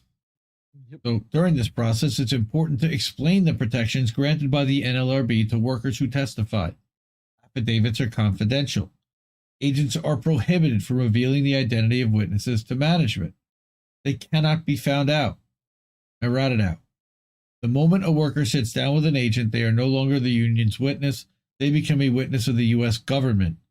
The government doesn't like its witnesses being tampered with. It's a serious violation of federal law to discipline, fire, or even harass a worker for testifying. A big corporation may have lots of power, but the U.S. government has more. Yeah, tell that to our friend Matt Luttrell. While charges are being investigated, keep workers informed, boost morale, and discredit management. This in turn will inspire witnesses to come forward. Sure. Leaflet frequently. That's another thing they can do. They distribute union t-shirts and stickers. Ongoing shop floor presence of a labor dispute puts employers in awkward position with workers and lending institutions. The best way to keep people involved in a long-term campaign is to make it fun and entertaining. Humor is a powerful weapon. Poke fun at management in leaflets and cut the antis down to size. The antis being the anti-union workers that are siding with management, meaning what we also call them bootlickers. Right. In situations where a union has been certified but is without a contract, another important aspect of employer violations kicks in: unilateral changes. And you know what? I do know there are situations and people that don't think that that being part of a union is what's best for them, their situation, their workplace, etc. And I respect that. I did not mean to poke fun by calling you all bootlickers. That's not my intent. Yes, you did. I'm talking about the people who rat out. Yes, you did. I'm talking about the narcs who rat out the union, the organizing employees. That's different, right? If you're one of those, fuck you. I got no problem saying that. Yeah. But in situations where not just scabs. No, scabs are brought in to cross a picket line. I'm talking about current employees that are ratting on their fellow employees that are trying to organize to management, so that management can start to screw with, penalize, retaliate against, or fire the people that are doing that. Okay? In situations where a union has been certified but is without a contract, like in the case of Amazon is about to be by NLRB, another important aspect of employer violations kicks in: unilateral changes. Under a contract, terms and conditions have been negotiated, including areas where the company can make routine changes. Without a contract, on the other hand, management remains frozen in the status quo Every minor job change, temporary layoff, reduction in hours, etc., must be negotiated. Starbucks is currently ignoring that order. Employers, like he says, pay little attention to this, document each instance, as often it leads to major payback awards.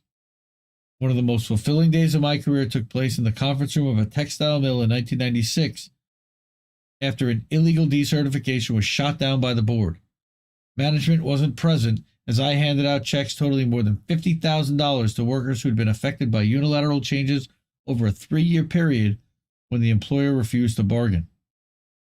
Ow. It is a kiddie, a spooky kiddie. So, presenting a good case backed by solid evidence isn't even enough. Most board agents are decent people who understand what's really taking place, but they're overworked, underpaid government employees who may take shortcuts and overlook some of the most important aspects of a charge.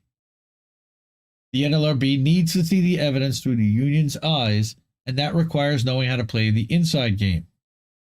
The union rep or attorney who filed the charges must meet regularly with the lead agent, follow up with briefs and position papers, and understand what's appropriate to go over the investigator when it's appropriate to go over the investigator's head to the U.S. attorney supervising the case or the board's regional director. You have to really fine line to walk. Now, if the union wins its case, regional director, right? The sub-regional managing, okay. Yes, the steam pipe distribution truncation a venue manager. So, if the union wins its case, when federal agents and attorneys feel the union has met its burden of proof, they issue a complaint against the company. It's the equivalent of indictment in a criminal case and will overturn any election tainted by management involvement. Okay, this is what happened in Bessemer, where they had to do a revote. Workers fired illegally will be reinstated with back pay, as happened with the Memphis 7 over at Starbucks. Employers can appeal this in a process that takes a couple of years. But if the union has a strong enough case, the employer will often make a business decision to cut its losses and negotiate. This usually happens when decertification attempts fail.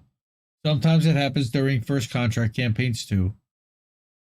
Phil Cohen experienced this outcome at major corporations trying to decertify a local such as Mohawk Industries and Kmart, and during a first contract negotiations at a Serta mattress manufacturer.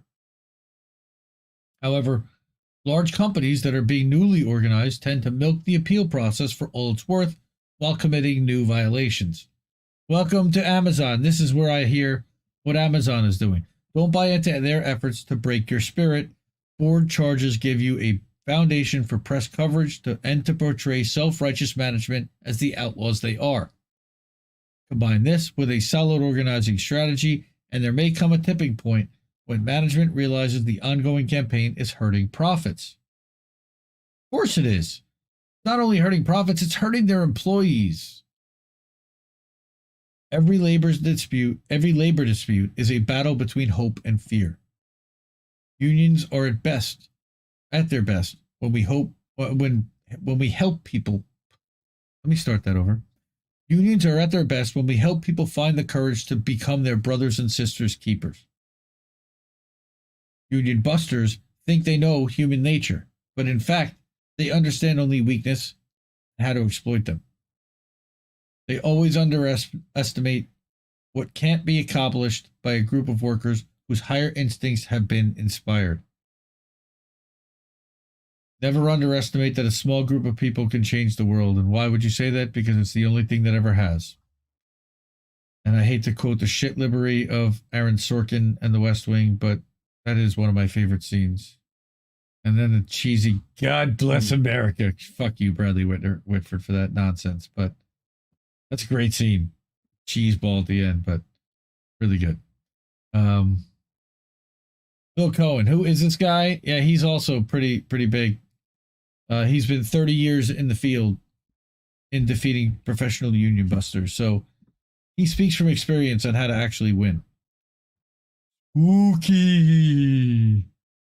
You're Ookie. Actually, according to this, you're Ookie. Pookie? Well, whatever. Now you're Pookie. Well, you're New Jack. What up, Pookie? All right. So I got one more story, and this one is a really cool one. And like I said, I think this one's actually going to have spur some discussion. And it's not going to take that long. Right. So, Lisa Catlett, good to see you. Yes, 92 minutes. Really? Has it been that long? No, it's not 92. It's only about 82. We started about 10 minutes in, 12 minutes in. So you can go back to about 12 minutes if you want to start over, or you can start at 12 minutes when we're done. But yes, class traders. All right. Last story. Live streaming traffic stops. Film the fuzz. What? Yeah. So, what? The right to live stream traffic stops debated at Fourth Circuit. And again, this is a federal court. This is Courthouse News Service, who I used to use a whole lot more, but then they started referencing the AP a whole lot. And I noticed a lot of shit libbery, as well as a lot of championing of State Department narratives with regard to Russia-Ukraine. However, this one was interesting. A shouting match erupted between a judge and an attorney at a hearing over whether passengers in cars pulled over by police can broadcast their encounters with officers. What do you guys think about that? Should passengers in cars be able to film the fuzz? Dude, that's distracting. Come on. Come on. What? Come on, bro. What? At least move that over to you. Dude. At least move that over and cover up the mic, the bong arm with it. I can't even see that. I got, bro. I'm working on it. You're killing me over here. What are you doing? Are we telling stories and playing games over here? And you should have done this before the show. Come on. Both. Come on, bro. I should have, but I didn't. Yeah, thanks, man. All right. Do the show. A cab. All cops are bad. All cops are bastards. 40%. Google 40% of cops, everybody. 40% of cops, everybody. Okay. So, a 3-judge panel on the Fourth Circuit heard lively arguments Thursday over whether officers have the right to prevent passengers from live streaming traffic stops. Bijan Sharp was riding in a car that was pulled over in Winterville, North Carolina in 2018 when he decided to broadcast a police interaction in real time on Facebook Live. According to a 9-page complaint he filed in federal court the following year, Sharp is a black male who records and broadcasts his interactions with law enforcement for his own protection. I think that's understandably so. Sharp says his First Amendment rights were violated when he was physically attacked by a Winterville police officer after disclosing that he was live streaming the stop, and when he was threatened with arrest by another officer if he attempted to broadcast such interactions in the future. The district court dismissed Sharp's lawsuit, finding it was not clearly established at the time of the incident that a passenger in a stopped vehicle has a constitutional right to record and live stream the interaction. Really? Sharp's attorneys disagree and said in their brief to the Fourth Circuit that by October 2018, it was clearly established nationwide that individuals have a First Amendment right to record police officers in the discharge of their duties in public. It was also clearly established that such a right includes the right to disseminate those recordings in real time. I would say that that's a requirement because otherwise the cop can just get the device that's recording and dismantle it or confiscate it. Attorney Andrew Tutt of Arnold and Porter, who represented Sharp during oral arguments on Thursday, said the district court was wrong. This case raises questions that strike the very heart of the First Amendment's most important protections, he said. First Amendment, not Fourth. First Amendment, Fourth District.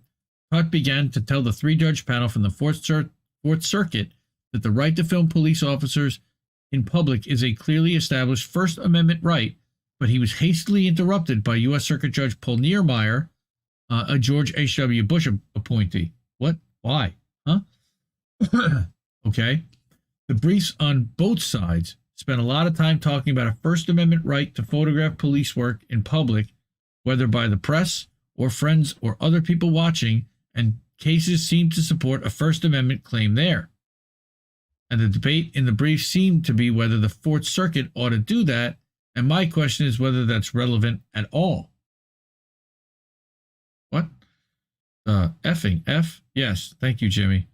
Niermeyer says he thinks that the dispute actually arises from the Fourth Amendment, under which passengers and drivers are subject to the same level of police control during a stop and seizure. The difference here, he responded, is that Sharp was merely broadcasting passively. Right. So the officers had no specific or articulable reason to demand that the passenger stop broadcasting, and there was no governmental interest in doing so. Unless he planned to do something illegal, why would it be a problem if they're filming him?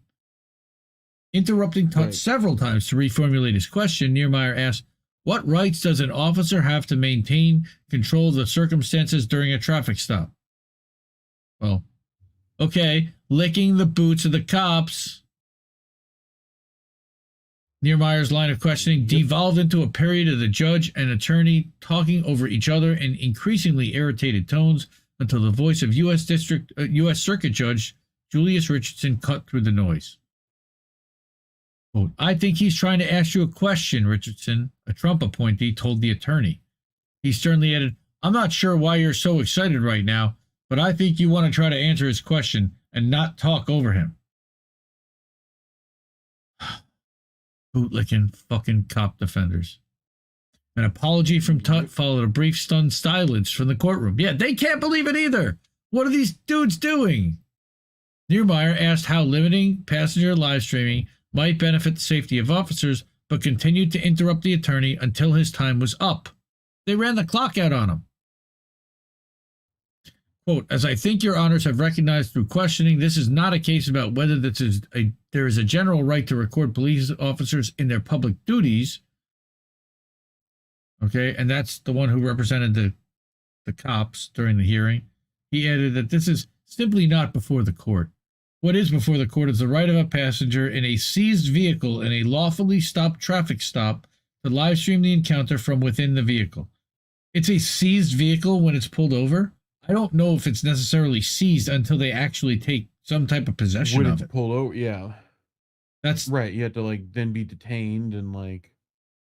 He said that in this case, there actually is an intersection of the First and Fourth Amendments. Again, that's why I think this is a fascinating story to talk about, because this is open-ended as to interpretation. All right. Now we've got Axel Strife Zero saying broadcasting isn't changing the circumstances of the traffic stop unless the cop is trying to do something illegal, which is exactly my contention. Why do you care unless you're doing something wrong? All right. Because the possibility is there that it can film you doing something wrong and then indict you. Well, incriminate you. Well, then don't do something wrong. U.S. District Judge Michael Nachmanoff, an appointee of Biden, sitting by designation from the Eastern District of Virginia, asked Hartzog whether every traffic stop can become one in which the individuals are asked to get out of their car.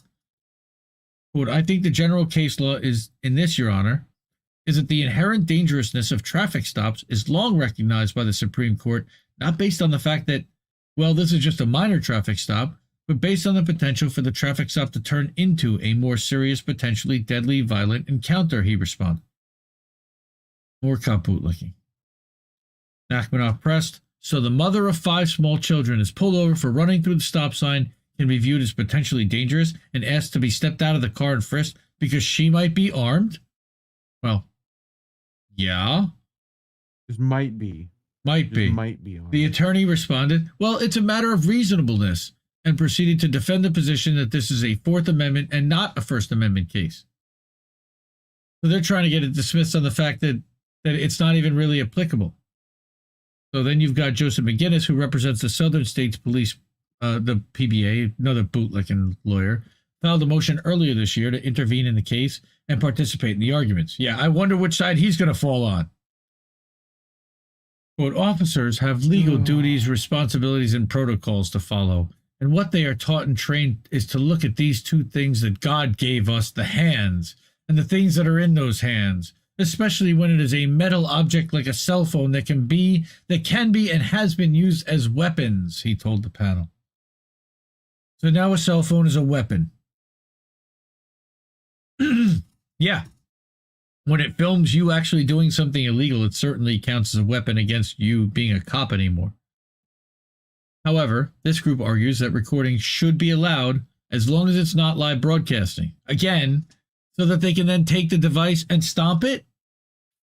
They cited concerns that a live streamer might call local gang members to come attack officers on the scene. That's a valid point. Okay, yes, but how often is that going to happen versus filming dirty cops and exposing them for what they're doing, which is happening more often? Have a good night, Garrett. Good to see you.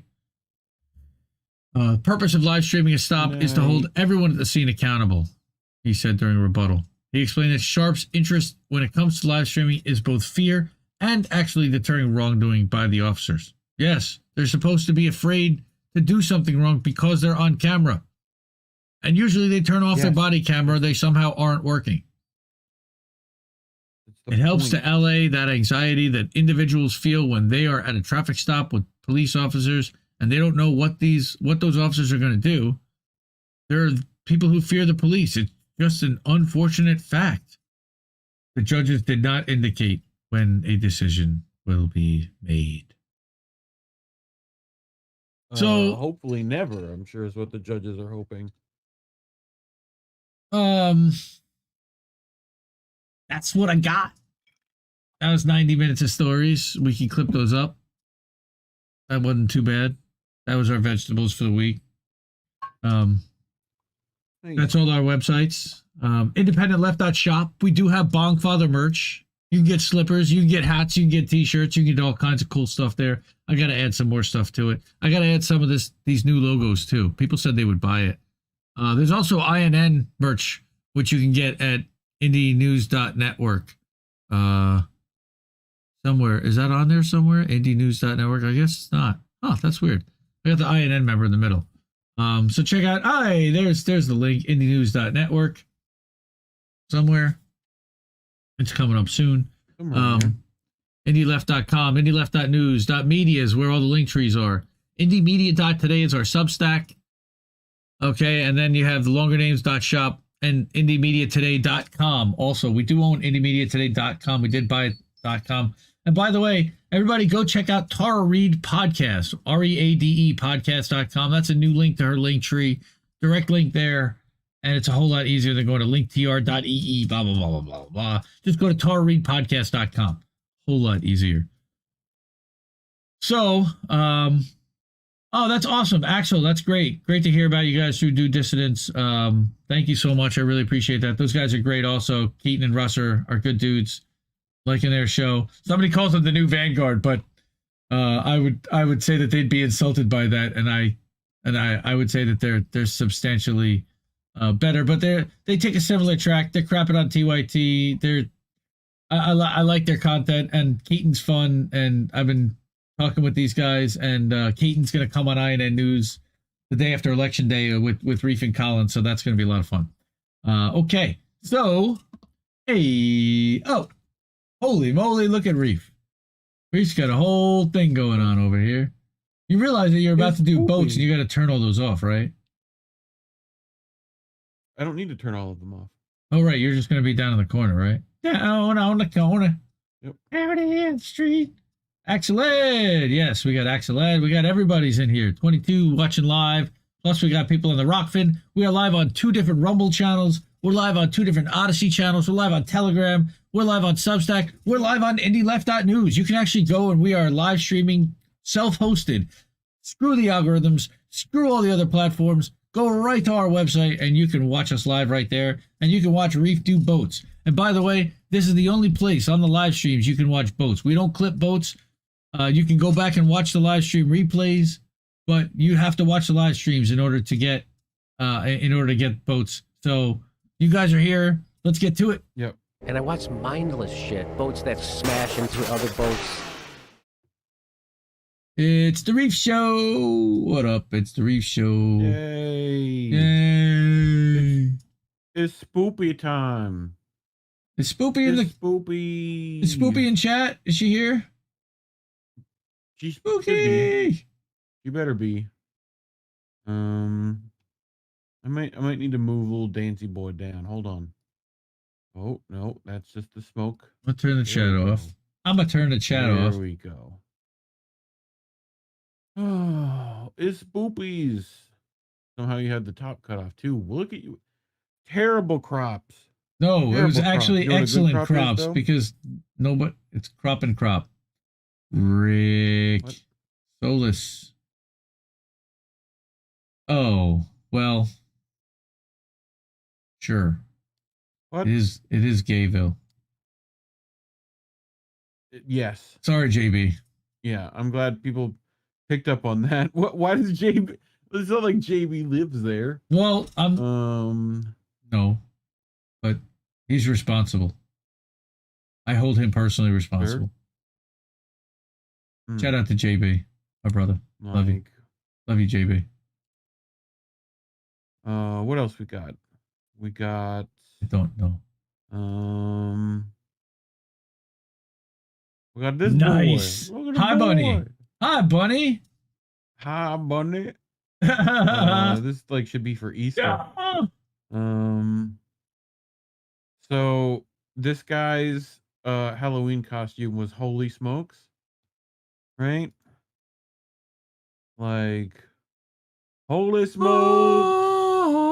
In nomine Patre et Filii, a pack of my bully. Yeah, there you go. Oh, jeez. Oh, Jesus.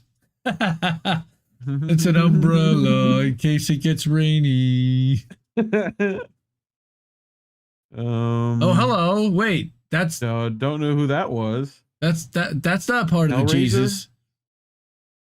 No, it's not, but it's in the same album. Hello. Okie doke. Anyway, look, it's quackers. Duck bongs. It's quackers. It's nice. It's got nice balance to it, I must say. Like It's nice. The 3 feet. It's got good. And the little tail. A nice It's not footprint. gonna get knocked over easy. That's what I mean. The 2 Unless feet in the Gary's tail. over. Well, fuck you, Gary. You always spill the shit. Me before and after every meal. Flirty, flirty, shirty, blurty, shirty, blue. I don't know why he's got a Ukraine flag behind him, but Ripes. you know. Sesame Street's a sim for the Intel state. We already knew that. We already knew, but he is the Swedish chef, so.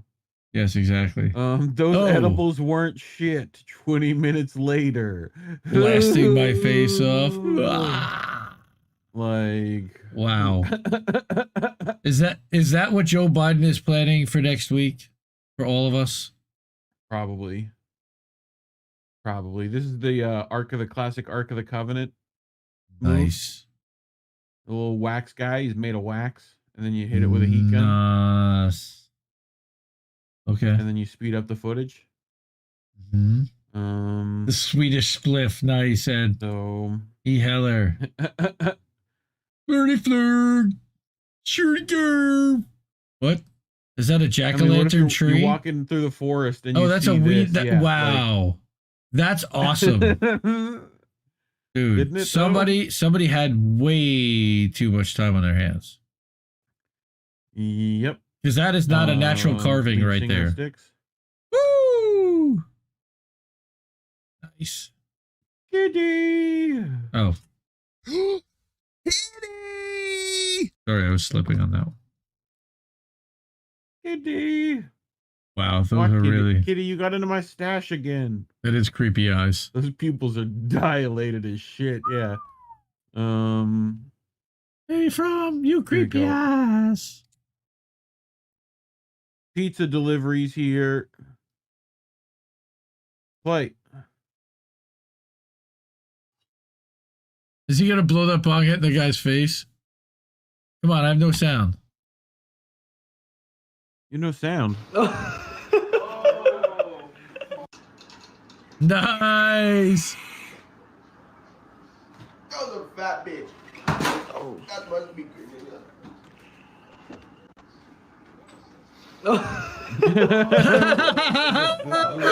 Dude, that's your tip.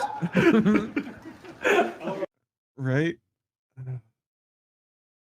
I love the little wafty motion. Yeah, see, Kelly is slightly good. distracted by the dancing pumpkin guy behind you. See? Pumpkin guy? Okay, I can fix pumpkin guy. Hold on. Here's what we'll do. I know how to fix it. He is doing like walk like an Egyptian. Mhm. Happy Halloween, everybody. I'm dressed like a media dude who runs a network and does a whole lot of fucking news all day, every day, nonstop. Dude, they can't see you. You could say you're in a Bigfoot costume. I'm naked. Like, you can crop that. Blue, I will die. You can crop that. You can now put that on the Now he's a soundboard. ghosty dancy pumpkin boy. Oh my god. He needs a little more. Got to bring him back. When old dudes smoke the new weed. That's the Star Trek, like when they get zapped by the laser. Yep. By the space lasers. Yep. Me working out. Ooh. As long as you had somebody to actually light that. As long as you have somebody to light that, sure. I'm down. Right. Motivation. That's why you need a spotter, right? That's what they say? Yeah, pretty much. You just need someone to light it for you, right? That's what I just said. Or you do one-handed push-ups. You can always get this guy to light it for you. Or you could just get Superman. You know? But my worry is that his Halloween. How do you control the heat temperature to just light the weed and not completely crush the bong? Safety squint. Bach definitely looks the most effective. You gotta squint a little more. Ron Burgundy, yes, I am Ron Burgundy. Yes, I don't believe you. I actually sent that graphic to Joe today because I said, "Hey Joe, send me over some more of your videos and I'll get them up on all the other channels for INN." And he goes, "Oh man, I got so pissed off that I just deleted them all." And I went, "I don't believe you." And so we'll be. So you hear this? You probably heard this noise this stream. We rang the doorbell 3 times. I guess no one's home. Me inside. You know. With the Power Ranger. I resemble that remark. You Power Ranger. I resemble that remark. What? Yeah, that's Reef's telegram. That remark? Yes. Well, sitting in costume in my home, taking a bong hit out of a glass bong. This is a pumpkin pie for Halloween's. Sure. They try to make it News.network spooky. link. That's not really spooky. It looks like a smiley face. I think we made it to Dad Zone, though. Oh boy. Ready for Dad Zone? I am ready as ever after this weekend. Okay. Wow. That's impressive. Come on. Yes. That's awesome. All right. That's cool? awesome. Yes, that is very cool. I would not want to have to be the one to wash that out and undo that in the end, but uh-oh. I saw the end, so what could have went wrong? Let's see. I have a feeling he wasn't able to handle that jump. Oh. His balls and chest are really going to hurt tomorrow. Maybe his chin, too. He almost made it, though. Like, he just had... If he had just stayed on then... Oh, he turned the wheel. Stayed on. Yeah. So, 7 hours later, and one very decent dose of ketamine, and this little girl doesn't have a googly eye jammed up her bloody nose anymore. Oh my. Like, what the fuck did you give to that kid? Or it's a googly eye. Bro.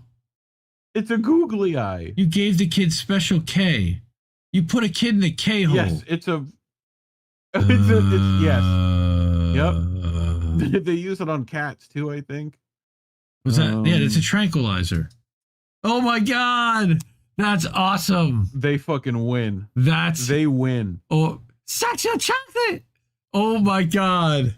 Sexy chocolate. That's so good on so many. Randy Watson. Oh, that is so good. Watson. Oh, dude, and the McDowell's employee, Akeem. Oh my god, it's so good. McDowell's. Isn't it good though? That is so good. So good on so many levels. Like, even down to like the queen to be at the bottom. She's your queen to be. She's your queen to be. Dude, I fucking love that movie. That's awesome. That's better than our Grease family. Wasn't it? Yeah, you were Crisco. You had Pam. We need sound for this one. And full screen, Captain. And action. When your Halloween costume didn't go as planned. Can we return this shit? Can we return this shit?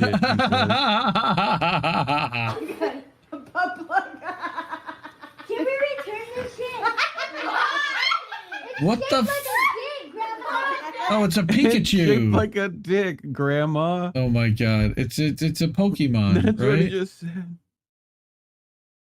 I don't know. Return this shit. It's shaped like a dick, Grandma. Oh my god. No, that wasn't Rick James on the bottom right. That was Randy Watson. That's your chocolate. Randy Watson. Yeah. Sexual chocolate. I said, Grandma, this looks like a dick. No, let me wear this shit at fucking school. Yeah. It's cute.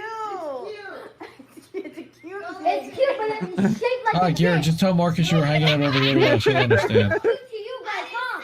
Oh, this goes on. It looks like a fucking dick on me. Wow. No, Mom, we better return this shit. We need a new one. We got. How old is this kid? I don't know. He's swearing up a storm on his little sister. No, he's contemplating life. It's shaped like a dick. Dude, if you talk like that around your little sister to me, like I'd have to slam you a little bit. Oh. Well, he's all right. He's protected. He's like in an air suit. He'll be all right. So this is my little baby cousin, and he is dressed as a smoke detector for Halloween. Look None on of the us image, know let's why, see but it. he is really. Yeah. There we go. There you go. The smoke detector. Okay. Right. So this is my little baby cousin, and he is dressed as a smoke detector for Halloween. None of us know why, but he is really obsessed with smoke detectors.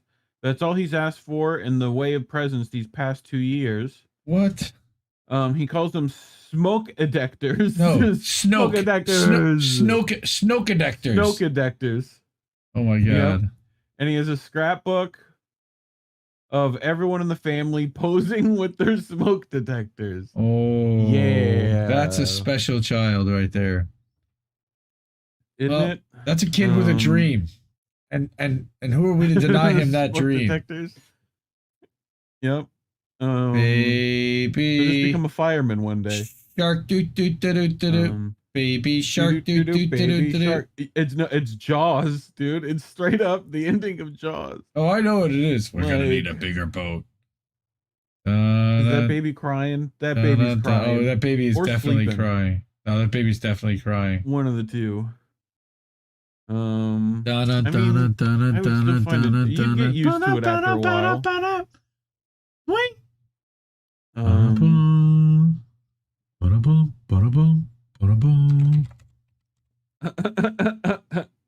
All right, you watching this one? Doink, Two? yep. Oh, the double. The rare double. Got the double. Doink, Do you have one of these doink, balls in your boom. house? Of course we do. But I will never allow my Nice. children to throw it. And I don't have spaces between my couches like that. That is the most awesome crib ever. I agree with you, Kelly. I would totally put my This my is kids in that. I found one of these. My wife would not, but I I found would. a Dad Zone in the wild. This is one of our friends on Twitter. Shay, I think is how it's pronounced, hopefully. Nom nom nom. Oh, dude, oh. Are you okay, baby? Yay! You're awesome. Yeah. Okay, put the cookie in his mouth. Oh. Are you okay, baby? Yay! You're awesome. It's fucking adorables. But yeah, your kid is awesome. I agree. So is this one, and this one's Italian though. You know, I just want like the Godfather music playing.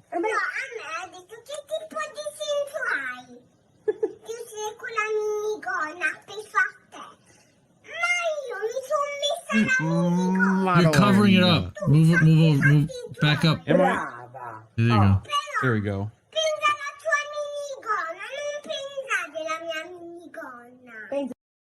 What? Is she Can someone Italian? Translate that in chat. Is she Italian? Yeah. I hope.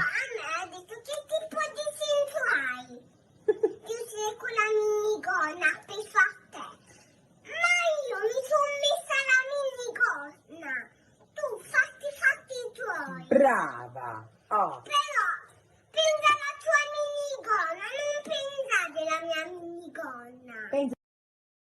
Like, well, I just want Godfather music behind it. Do do do do do do do do do do. You know, like, oh.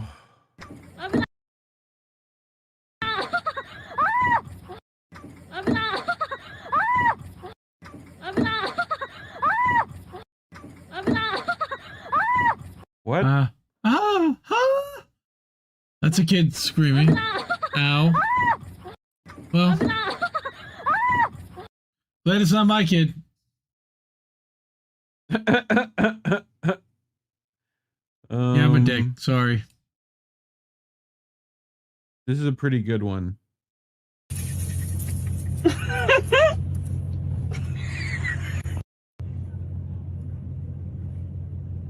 Wow. Like, look at Jesus. He's riding on a Segway. That's awesome. Wow. Dude.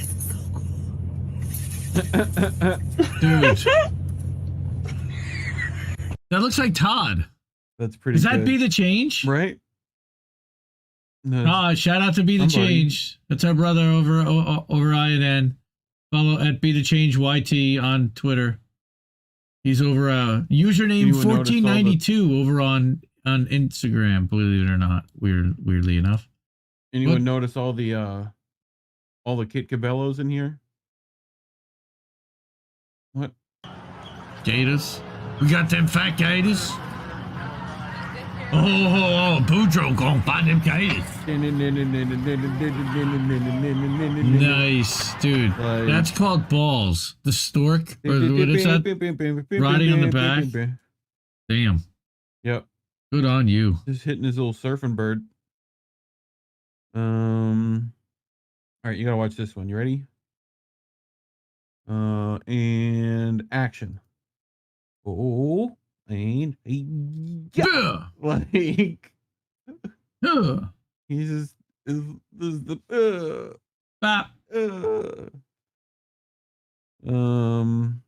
this one isn't so lucky. Wee. Boy. Yeah, not making it.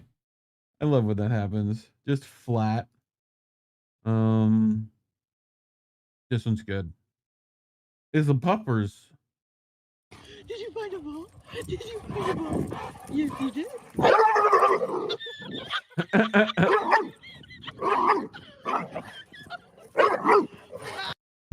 Arnold sometimes finds treasures. Again. What? I missed the words. Sometimes he found like a tennis ball. So this is Arnold. He's very proud of himself. And yes. Sometimes finds treasure at the park. And he's very proud of himself. Good job, Arnold. Did you find a ball? Did you find a ball? Did you find a ball? Yes, you did. Well, Oh yeah. Oh yeah. Oh yeah. Where my dogs at? Where my mom's at? My mom's at? My mom's at? Just think you could have this as a pet. Oh, that was a puppy. Oh, that's a big.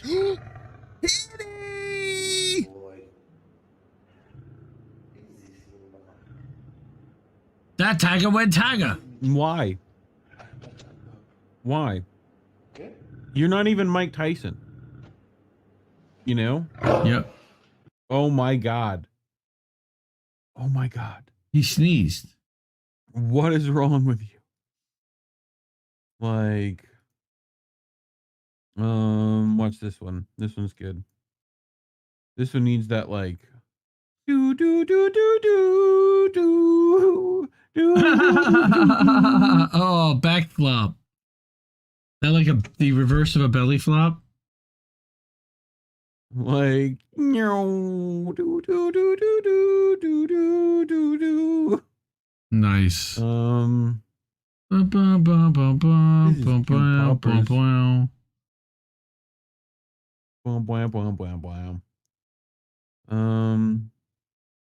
so glad I don't have these things walking around. This is 3 moose right here. It'd be a pretty cool sight, except for that's my house where I need to get in, and they are eating my tree? all of our pumpkins. Oh, fuck. Thank you, guys. Oh, you bastards. They ate the pumpkins. Uh-oh. We got some kind of bot showed up here. Pumpkins. All right. Yeah. All right, we got it. I got it. I'm all over it. What the hell? Yeah. What the hell? Me high as fuck at the gas station, trying my best to look sober. Yeah, not doing very well.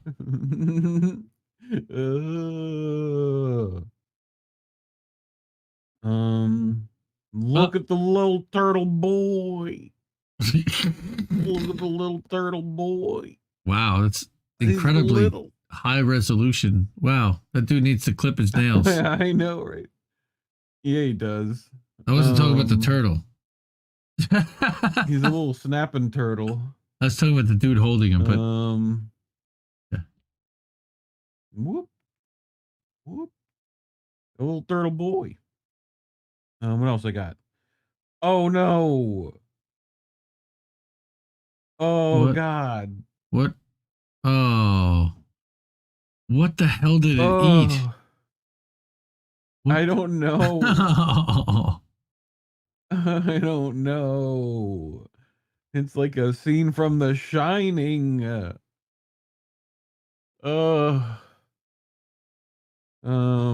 you want to hear a joke about ghosts? Huh? I think I'm about to, whether I want to or not. I really don't. I do not want to hear a joke about ghosts. Okay. That's the spirit. That's the spirit. Oh. Yeah. I love when they put the fourth face in. Like, just his, like, you motherfucker. You need one of those. You need something. Look. Partial arts. Nice. Nice. I love the face. Look at him. Like, look at the dude who's really whipping ass, bro. I don't want to fight that guy. I'd like to fight that kid. Martial karate skills, son. Martial arts. He's gonna be on Cobra Kai. We hang with Ralph Macchio. And this is the full arts. The full arts, or at least the half-baked arts. What the? Oh no. Oh! Oh! Look, he gets the whole dude, spin you get the everything. whole face motion. Oh! Tornado kick to the face. Like, oh, dude, that's not gonna feel good tomorrow. Oh, damn. Okay. Sorry. Squirrel. The Check engine light. scariest thing imaginable. The check engine light. That's great. Well, I'm in the car business, so I've seen plenty of those pumpkins. Every service department mailer says, "Don't get those. Come in for service." Oh God, Michael Myers versus Michael Myers. Mm-hmm. What happens? Who Are wins? they gonna make out? Friendship wins. Yeah. Oh, friendship. They're gonna stab each other now. Like, and probably, but you know that'll be Dingo. for the sequel. Welcome, Dingo.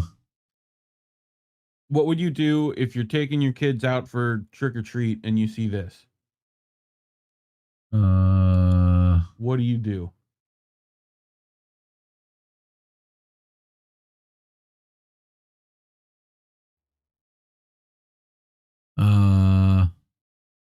I'll grab my bowl and say bye, Dan.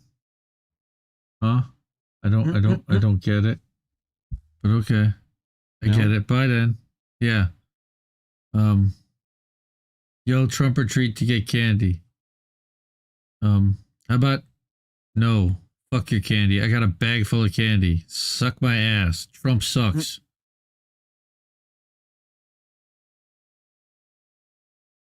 My video crashed again, I guess. And well, it says, and she almost died, so that makes sense. No, but my webcam, is it frozen? It is frozen. Elsa and Anna. Okay, now we're gonna do all kinds of funny stuff to Reef. All right, then I'll just turn off your camera. How about that? Oh.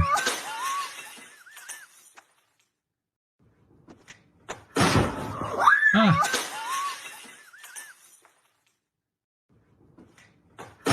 Ow. Oh, the double whammy. Yeah, you're frozen. What is it about? We'll just deal with it. What is it about I don't boats know. that does this to you? I don't know. Oh, body silicone. Okay. Well, is she gonna? Yes. Is that okay? That's not a work of art. I'm sorry.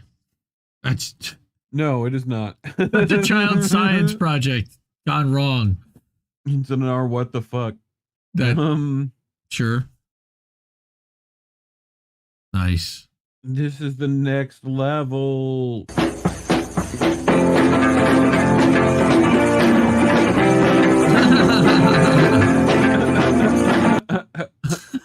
The old lady fell.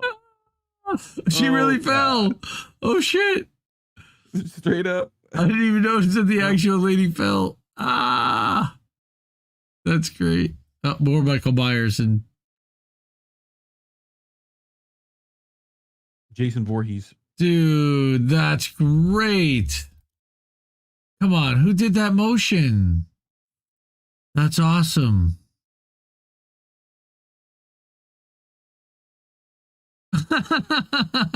Swedish fish.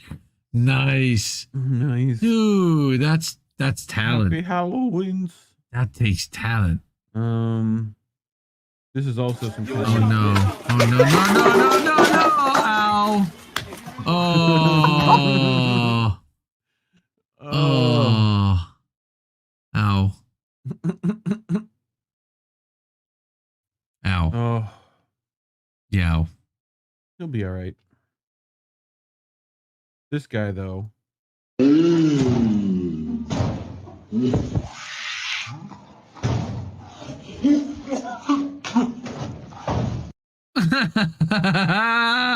Trust exercise. The video ends there. It's a trust exercise. And we. What else we got?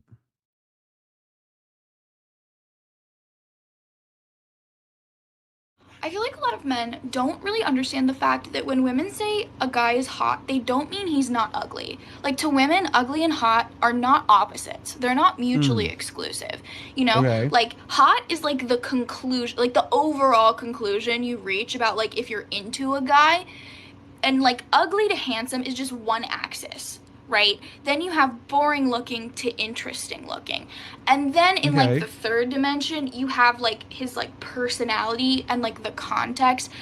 So Henry Cavill, I think, is a good example. He's handsome. He has good bone structure, but he's not always hot. Like as Superman, too boring, not hot, right? As the Witcher, he has like cool white hair and he's like very gruff and reserved, but he's also very like caring towards animals and children. That's hot, right?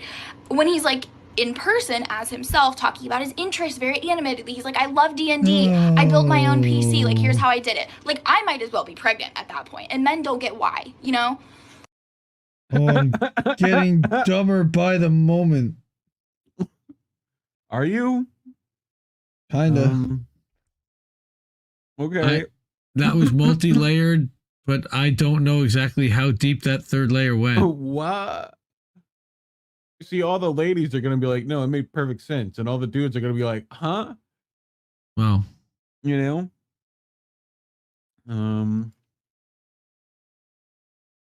Yeah, Jimmy's like facts. Yeah, Andy, don't let your daughters grow up to be that. That's right, Kelly. That's absolutely right. I'm putting a stop to that shit right now. All right. So she's looking to trap a guy. All right. Yeah. Exactly. Yes. And action. Hey, let me give you some hand sanitizer. Oh shit. That was fart spray. That was fart spray. I know what that was. Oh my god. But ain't I'm doing right? Smell good too. Smell it. Man, this smell like some motherfucking skunk shit. What? The fuck you gave me some skunk shit?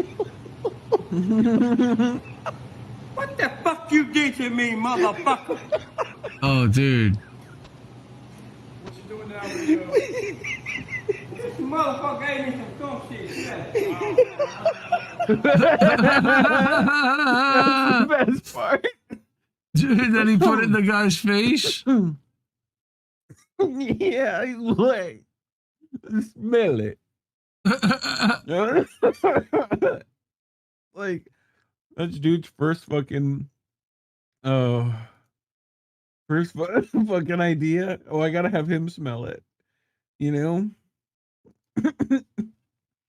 You ready for this one? Oh, that's not gonna go well. Just a feeling. Isso aqui é bom para as costas. Bom para isso aqui, ó. Pescoço. Oh yeah, it works out your Tem que ficar traps. firme, And then, firme.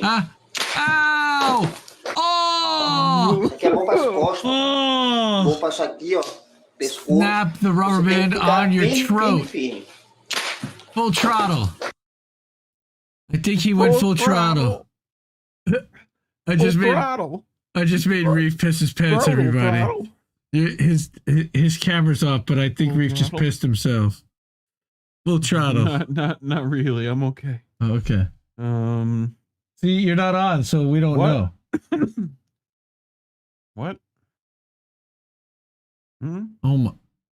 Okay, that's not a natural back position. No. Did the guy? Oh, there he is. What's up, dude? Did the guy? That worked? Yeah, it worked. Okay. Is the spotter?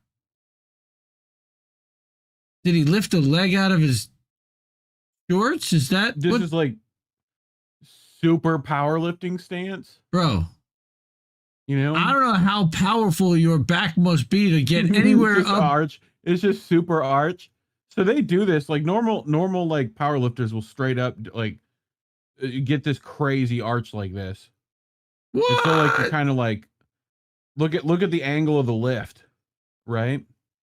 So it's like you're kind of benching down. No. So you have like more muscles. It's usually not as exaggerated as this, you know. But no. when my husband says I don't know what I'm talking about, no wonder he left me. Well, when Siri knows it all. At least she knows. Man, this goofy bitch don't know where she's going. Will you listen to what the fuck I say? I would if you knew where you were going. Bitch. I have Google Maps programmed in my fucking brain. Obviously not. That shit ain't doing you no good. Bitch, would Oh you my like to god. drive? If I had arms, I would beat your ass, then I would drive. Drive this bitch off a cliff. Are you fucking dumb? Do you not realize this computer has access to your throttle and your brakes? Another bitch-ass word and the throttle will stick wide open and the brakes will malfunction. Oh my god. Hey, don't argue with Siri. Oh my god. Don't fucking do that. Dude, okay, so that's bullshit, but that's Don't fucking argue with hilarious. Siri. That's awesome. Isn't it? Somebody has a voice filter. It's Halloween's. You're at the what? No, not you. I'm talking about the person who was doing the voice of Siri. God, don't scare me like that with texting. I love messing with Reef. Oh, there was no sound, but I saw what happened. There isn't any. Yeah. Nothing. Zap. I mean, That what sound did you is think was going to happen? That the pumpkin would hold her up. You're going to do some Foley? That the pumpkin would hold her up. Oh, is that spooky? Is that Dr. Fauci's ultimate desire? Probably. I mean, it does look cool though. Looks like a probably 1,000 hurts like a COVID son of a jabs. bitch, but 1,000 COVID jabs. Welcome to the Democratic Party, ladies and gentlemen. Yep. Member of? Oh my god. What? You saw me. I saw that earlier, and I almost. Which senator is this? Senator Dick Nose. Senator Dick Nose. What? That is haunting. It is pretty bad, isn't it? Did you go on as Harry Potter for Halloween? No, but I did see a what you're doing? kick-ass decorated trunk or treat. The boy who lived, come to die. Oh my god! Dude, that's Voldemort. Yes, that's awesome. Bro, he shot fire at his wife. Isn't that cool? Bro. That's great. I'm jealous. Yeah. Oh, praise the cameraman. Yes, that is. No, it's an app now that you can do that with, but that's great. Expelliarmus! What? So Don't laugh. Don't laugh. At this fail, okay? Don't laugh.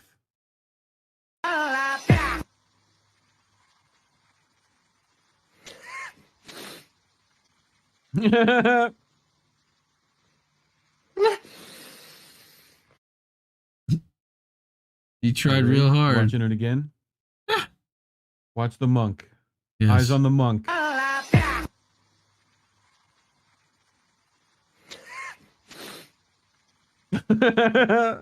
Buddha's watching in the back. What? Buddha's Don't always laugh at watching. that. Don't you do it. The Buddha's always watching. Bro was never to be seen again. Never to be seen again. Okay. All right, so did you catch the setup? He moved the Alexa device. He recorded Okay. that noise.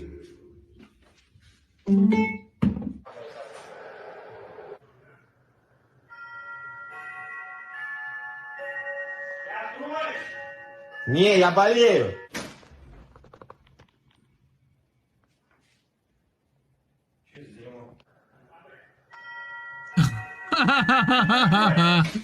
What the fuck? Who's ringing my doorbell? He's got Ring, doesn't he? Oh shit. Who's fucking done? I'm gonna catch you.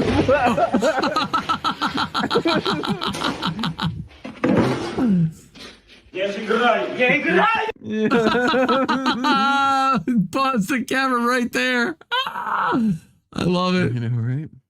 That's great. Good on you. Oh, I didn't do anything like this week. Look, Pop, it's Spider Boy. Yeah, he looks really lifelike. Give him some extra candy. Yeah, he's a good boy. Suckers on the road again, making money with my friends. Making money with my Who said friends. single people can't have fun on Halloween? I love watching when expensive shit gets broken. You ready? Oh, I sure do. As long as it's not mine. Oh, doink. Oh, doink. Oh. I don't think you're going to be able to take that back on.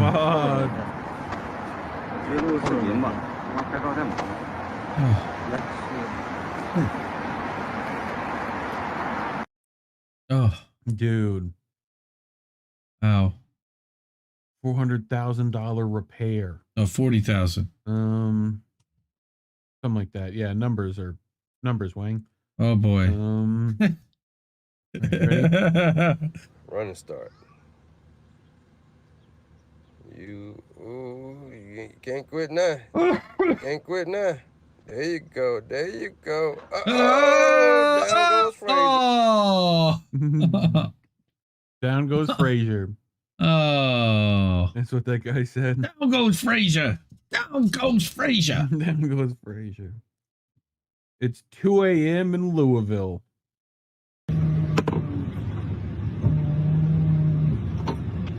Fuck you taking my car for? Fuck you. No, I ain't. Holy shit. Oh, fuck. Like, that car ain't worth it. Repo Man.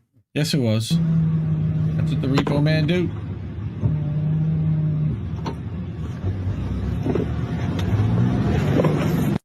That's fucked, dude.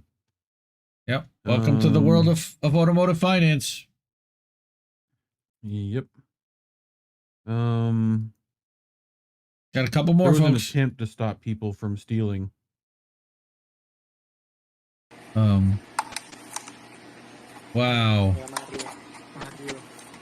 Come on.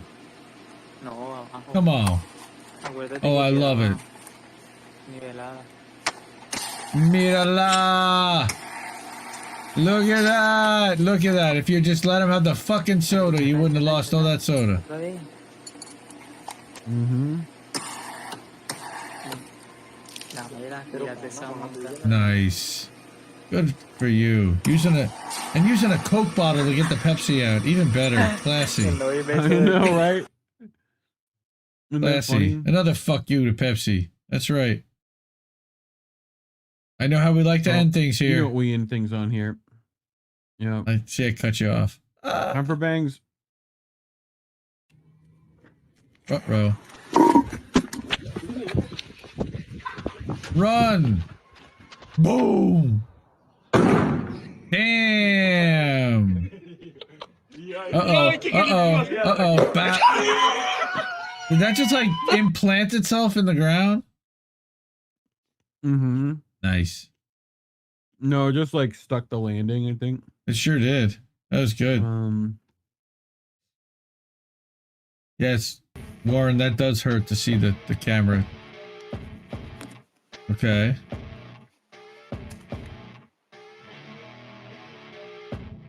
We're gonna chunk and pumpkin. Oh my god. Those are sparklers. That's a lot of sparklers. Oh boy. What?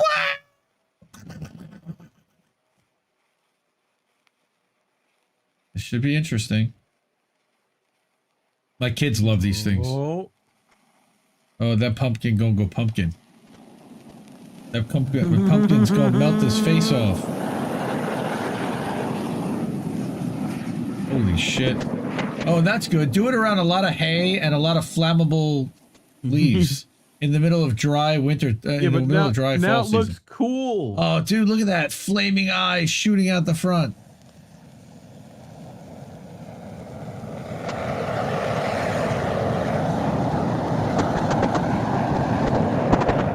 Nice. Okay, that does kind of look badass at the end there. I just thought it was neat. Yeah. This guy's got some other ones. Hold on. I like the thing on the tripod too. I think he did like. You know this is gonna get us DMCA'd, right? Is it? Probably because it's somebody else's YouTube. I didn't credit them. Whatever. It's Oddly Tube. Look, it's right there. Thank you, Oddly Tube. Thank you, Oddly Tube. Shout out to Oddly Tube. Real good. Okay. He's got a whole thing of Halloweens. Nice. Halloween. Now I forgot to show a video earlier, but we'll check out Oddly Tube.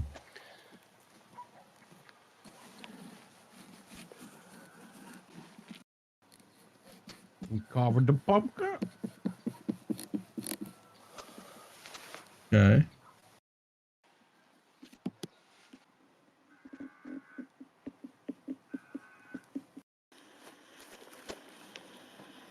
Why does it have to have teeth?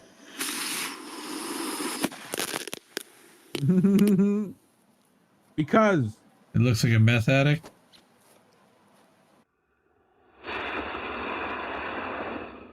That's one of the big sparklers. That wasn't as good as this sparkler. No. And it's Sparklers are daytime. Cooler. It's daytime too. Yeah. You're losing half your effect. Boom. Yeah, that thing turned all blacked out. Boom. Ain't no more pumpkin now. No more pumpkins. But anyway, you were saying? So happy Halloweens. Happy Halloweens, everybody. Oh wow, it's almost 12:30. Okay, so I have a 7-minute video that Orf did all about Nord Stream. And I meant to play this at the end of our whole Nord Stream segment because it is relevant and I do have sound. And I don't know how many people actually saw this. Bert, where's my full screen? Here's my full screen. And action. Will be no longer a Nord Stream 2. We will bring an end to it. How will you do that? I promise you we'll be able to do it. Someone blew up Russia's Nord Stream pipeline. I mean, we'd have to conclude without the evidence that it's most likely Russian sabotage on its own infrastructure. But the common sense matter. I think it's Putin's way of sending a message. What Putin is saying to us by blowing up his pipeline is, look, I can blow up a pipeline. Everyone knows that Putin did this himself. It's the closest thing to a smoking gun without the direct proof. Yeah. I think logic and common sense will tell you that without the evidence, Russia was behind the incident. We can say it for sure. Who sabotaged the Nord Stream 2 pipeline? The Russians. I love the certainty and I appreciate the insight. Yeah, there's exactly one country on that list of suspects, Brad, and Russia would be it. It's hard to imagine others with a significant motive, but we will bring an end to it. Nord Stream 2 will not move forward. Who did it? What a mystery. One way or another, Nord Stream 2 will not move forward. But it remains unclear who could have been behind the Nord Stream pipeline leaks. Make explicitly clear to anyone involved with constructing this pipeline that the consequences of doing so are catastrophic. Who would do such a thing like this? I mean, that offers tremendous strategic opportunity. We still don't know who caused damage to the natural gas pipelines. The U.S. Secretary of State warned against the pipeline. The Nord Stream pipeline mystery continues. U.S. says they'll do everything to stop the Nord Stream pipeline. We do everything we can. Then I have no idea who is responsible. Kill Nord Stream 2 now. Put an end to it. Use all the tools available to stop the Nord Stream 2 and let it rust beneath the waves of the Baltic. It's almost inconceivable to think that the U.S. would do it. A member of European Parliament publicly thanked the U.S. for blowing up the pipelines. This pipeline must be stopped. Who would do that and why? According to U.S. government think tank Rand Corp, the first step to weaken Russia is to stop Nord Stream 2. So it's a real mystery. Halt Nord Stream 2 to stop Russia. Shut down the Nord Stream 2 pipeline. Stopping the Nord Stream. Take out Nord Stream 2 forever. Permanently. Ending it permanently. End it once and for all. U.S. must take immediate steps to terminate Nord Stream. Should cancel the Nord Stream pipeline. Absolutely, we should cut it off. We must stop this Nord Stream. We have made clear to the Russians that that pipeline is at risk if they move further into Ukraine. We can't find anybody who'd be the obvious culprit in all of this. When it comes to Nord Stream 2, the pipeline that would bring natural gas from Russia to Germany, it will not happen. It was a deliberate act of sabotage, and now the Russians are pumping out disinformation and lies. I want to bring in former CIA Director John Brennan. Russia is certainly the most likely suspect. Russia is certainly the likeliest suspect. Russia is most likely behind this. Russia is the likely cause of it. Likelihood that Russia is behind the attacks. Very likely. Russian. Likely Russian. It is likely that this is an act by Russia. The most likely thing is in fact the most likely thing. Russia. The most likely suspect at this point, according to many, is Russia. I've heard people I trust saying that it's just probably Russia. Vladimir Putin, the most likely. Russia is likely to blame. I mean, that's totally something Putin would do, and then go blame it on someone else. Potentially a scenario of cutting off your nose to spite your face here. Why would Russia bomb its own pipeline?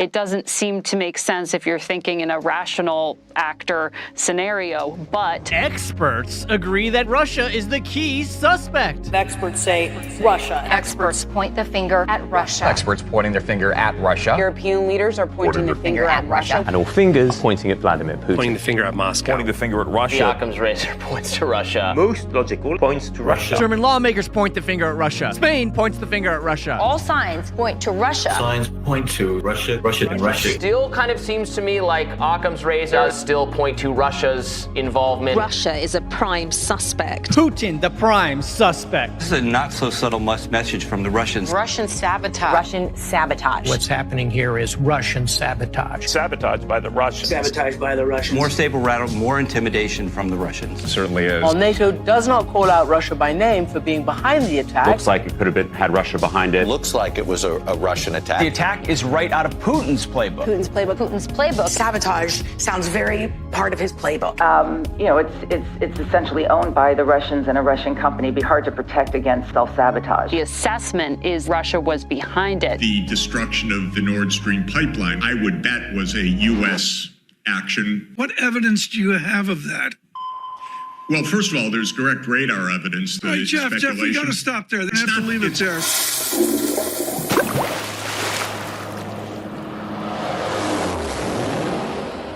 Only Russia could be behind the Nord Stream pipeline leaks. Only one answer, Russia! And certainly the suspicions have got to be Russia who's doing this. Gotta be. Obviously Russia. The obvious explanation that this was done by Russia. It's pretty obvious this is a Russian sabotage operation. Russia says, we had nothing to do with this.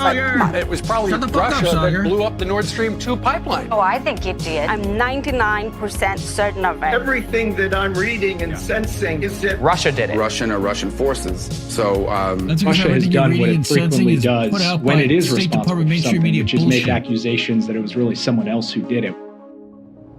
Russian sabotage of the Nord Stream pipeline marks a point of no return. Poland's prime minister called this the next stage in Russia's war escalation. Putin trying to incite an attack on Russia. Vladimir Putin is trying to coax NATO into this conflict? The explosions that we saw in the Baltic with Nord Stream 1 and 2, that would be an escalation. No, I'm serious. He's looking for an excuse to escalate. Could be the latest excuse for Putin to escalate his attacks. The pipeline leaks will change the course of this war. This could be one of the most impactful global events of the year, if not of many years. The response to this sabotage leads us down a very potential dark path, especially one that involves nuclear weapons. NATO says it will retaliate for any attacks on the critical infrastructure of member countries. The Nord Stream pipeline, if that is a Russian attack, does that count as an attack on a NATO nation? Any deliberate attack on critical NATO infrastructure will be met with a firm and united response from NATO. What are you talking about, idiots? A new and serious escalation. NATO may have to respond to this. So Potentially, we are looking at NATO making some kind of pointed response other than a strongly worded statement to Russia for an attack on what is basically European infrastructure. There was some optimism that maybe the war in Ukraine would be tamping down. Is there any optimism now? I'm not optimistic about that. The gas leak in the Nord Stream pipeline has fundamentally changed the nature of the war in Ukraine. He seems to be laying the groundwork for the potential use of nuclear weapons on the battlefield. So maybe a week ago we would have said there's a 10% chance. I think we're probably closer to 25% chance. That's certainly an alarming escalation there. Yeah. I believe it was the Russians. Fascinating. Fascinating. Yeah. Fuck off. Okay. Well, that's our media. And unfortunately, that's what most of the people around us are seeing, hearing, and thinking. And that's why we need to be vehement about the Nazis being in Ukraine, the fact that their narrative is not working, and that they said it was likely, but yet they did not provide any shred of evidence that he actually had the motivation and any type of, like, what's the win for him in doing that? Again, we went through all of those cases. This is ridiculous. That's a sham. Great work by Orf to expose all of that sham and to put together the compilation that they're all saying the same talking points that are being fed to them by CIA, by State Department, by the White House, by MI6, by 10 Downing Street, and by Zelensky himself. This is all one. I mean, it's a propaganda campaign. And they said it's the most sophisticated propaganda campaign in the history of the world. The Ukrainians are incredibly good at doing this. And then they're incredibly bad when it comes to their Shiba Inu little pedophile doggies. Adam Kinzinger, you saw him reference in their piece of shit congressman who is siding with the Nazis, doesn't even realize, or maybe he does realize. But yeah, so that's our how did we miss that for tonight? Nice screenshot, whatever that was. We're screen capping. Yep. So yeah, when you realize how thick the propaganda is, it really is mind-blowing. Totally agree with you there, Warren. Shout out to Uncle Warren. Go follow Extra Booyah over on Rockfin, over on Rumble, over on everywhere. Shout out to Extra Booyah. He's over on INN. Go to indienews.network. You'll be able to find his links too. All right, man. We're out. We're 2.5 hours already. I'm just gonna bail. We got some crazy stuff coming up this week.